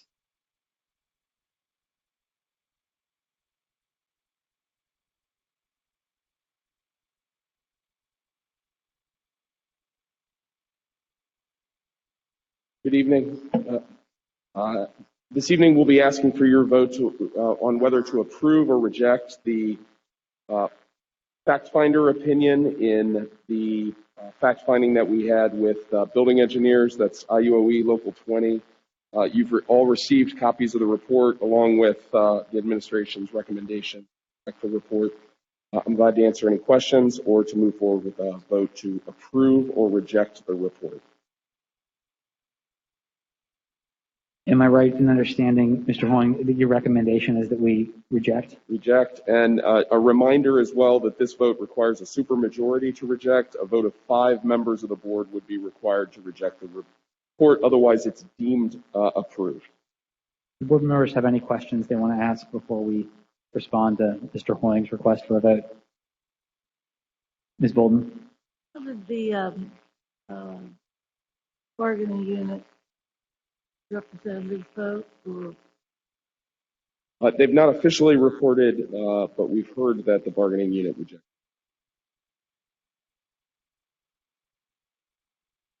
Okay, Ms. Wagner? You can just read the to approve or reject. Or yes, you can read the entire. On the matter of whether to approve or reject, will be asked to vote to either approve or reject the report of fact finder Jack Butner in the matter of Cincinnati School District and International Union of Operating Engineers, Local 20, case number 2020 MED 020117, dated February 14th, 2022. Roll call if you could tell me whether you accept, approve, or reject. Ms. Bolton? Reject. Mr. Craig? Reject. Ms. Jones? Reject. Dr. Moffitt? Reject. Mr. Morosky? Reject. Mrs. Weinberg? Reject. President Lindy? Reject. Thank you, Mr. Hoying. Thank you, Ms. Wagner. We are now at the superintendent's report. Ms. Mott, do we have a report this evening? Yes, I do, and I will go swiftly. Thank you for pulling up the presentation, Rob. And I will start off by celebrating 10 seniors who were awarded the Marianne Spencer Scholarship. Yeah. I would like to say that the scholarship includes tuition, room and board, and a trip to Tanzania. Oh, wow. Marianne Spencer was a civil rights icon and the first African-American woman elected to Cincinnati City Council in 1983. Congratulations on this outstanding achievement to our seniors. I'm also working on something else to bring more scholarship money in, and we are working with this university, which is my 3rd meeting, so hopefully I will be reporting more good news of funding for students. Preschool registration, our numbers are going up. This year we met our target, so students are coming back to our preschool. Preschool registration is underway. There's convenient ways to register. And for more information, please contact 363-0017. I would like to remind the community about our vaccine and booster clinic. The next one coming up is March 3rd, 5 to 7:30 p.m. at Reese Price. When you come, you can meet a former Bengals player, Solomon Wilcox, and Icky Woods, and the Bengals mascot. Walk-ins are welcome. Six for Kicks, which is the sixth annual Six for Kicks event and was recently held at Woodward High School. And a big thank you to our 600 volunteers who came out to lend a helping arm so that the phlebotomy students could practice their blood drawing skills. They do take their test in April. So thank you to our students and our volunteers. Black History Month. February is the annual celebration of the lives, work, and the influence of Black Americans. The CPS Jazz Academy Orchestra hosted the CPS Black History Jazz Showcase earlier this month. You can check out their performance on YouTube. Next slide, please. This is also Career Tech Month. CTE is offered at our high school for hands-on training that can eventually lead to a career. Did you know that 3,000 of our students are enrolled in CTE programs? Next slide, please. And we're celebrating our employees. This month we celebrated some special groups during the National School Council Week and ASME Appreciation Week.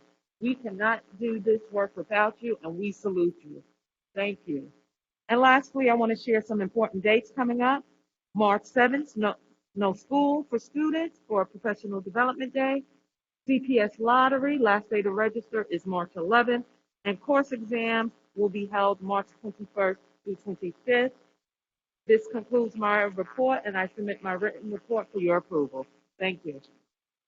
Thank you very much, Ms. Mott. Do we have a motion to approve the superintendent's report? Do we have a second? Second. Any discussion? Ms. Bolden? Yeah, discussion on it. I have a couple questions. My questions are in recommendation 3, which is the calendar, and also recommendation 5, science curriculum. I'll start with the science curriculum. Is this? Are you on the treasurer's report or are you on the No, superintendent's recs? Okay, great. My question really is, does the curriculum, the science curriculum adoption, include that issue regarding that they must pass a particular class? No. A memo went to the board, I believe, last week, and instead of making it a required course, we're doing choice. Right. Student-driven choice. So they will have a decision to make about several science classes that they want to participate in their 10th grade year, sophomore year. Great, thank you for making that adjustment. I really appreciate it. And then I have a question about the school calendar. Yes. Mr. McDowell is here. You can come to the mic, please. I know that the calendar is a negotiated item, collective bargaining. I know it's the administration and the CFT that negotiate it. Just wanted to ask a couple of questions. We in policy talk a little bit about this and hope that in the next 2 or 3 calendars that you're considering will come before the board during kind of the developments, because I don't think we have an opportunity to see this in student achievement, or so that would be my hope, is that the board will have some more opportunity to participate in the next one. Good evening, board members. Yes, you are correct, board member Bolton. The calendar committee is in the process of putting together the next 3 draft proposed calendars per the instructions of interim superintendent Amat. So that way our families are well aware of important dates that they need to consider as they make plans for their family. The goal is to bring those draft versions to the policy committee in the month of March and April. So then there could be board dialogue at the policy committee level, and then also opportunity for a community dialogue as well, and then ultimately bringing it to the full board like we are this evening for approval. And one last question about that, the 1,131 instructional hours, does that refer to the student days, the 174? Yes, that is correct. Okay, great, thank you. You're welcome. Any other discussion? Okay, Ms. Wagner? Hi, Ms. Bolton, thank you. Mr. Craig? Yes. Ms. Jones? I recuse item G, page 10, and yes on everything else. Dr. Moffitt? Yes. Mr. Morosky? Yes. Mrs. Weinberg? Yes. President Lindy? Yes. Do we have a motion to approve the report of the treasurer? So moved. Second. Any discussion? Ms. Wagner? Ms. Bolton? Craig? Yes. Ms. Jones? Yes. Dr. Moffitt? Yes. Mr. Morosky? Weinberg? Yes. President Lindy? Yes. So, any inquiries or updates this evening? Any assignments this evening? Ms. You Bolton? do that assignment to policy, and I did have a, So let's go back to a second for inquiries and updates. Sounds like you have an update. I have an update for all the board. The Cincinnati School District is hosting the neighborhood summit on March 12th at Woodward High School.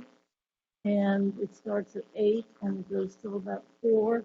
And the hope is that the board will be there. I've seen many board members previously. And it's a huge thing, and it's emphasizing the partnership between Cincinnati Public and the city of Cincinnati and its neighborhoods. And it will be spotlighting and highlighting many of our students and staff and schools. It's great to have people there. Ms. Bolton? I'm familiar with it. I know about it. I've been, but I didn't, for some reason, get any. I don't have it. I noticed the same thing. That's why I brought it up today. Okay. I know that it's fortunate that Superintendent Mitchell and Superintendent Amott have helped shepherd it through, and a number of staff members have been working on it. So it would be great if we could get just location and times Yes, and all that. sounds good. Okay, Mr. Morosky, did you have one? No? Any other assignments? Yes, I was this assignment because I didn't know if we needed to formalize what we talked about earlier with the masking or not. My sense was that the administration had a pretty clear sense of where things were going to go next. So that on the mask, so that by the 7th, we could come back with a proposal vetted through the proper channels. If I'm wrong about that. No. I think what everybody agreed is that we would bring it back on the 7th, that it would be assigned to policy because it really lies in policy, but that policy could direct administration to make any adjustments to the policy that were needed, bring it back on the 7th at that point. So it really is, it's just a formality, that's all. That sounds great. Anybody have any questions or concerns? Anybody in the administration have any questions or concerns? Okay, great. So then, having no other business before us, I declare the meeting adjourned. Thank you all very much.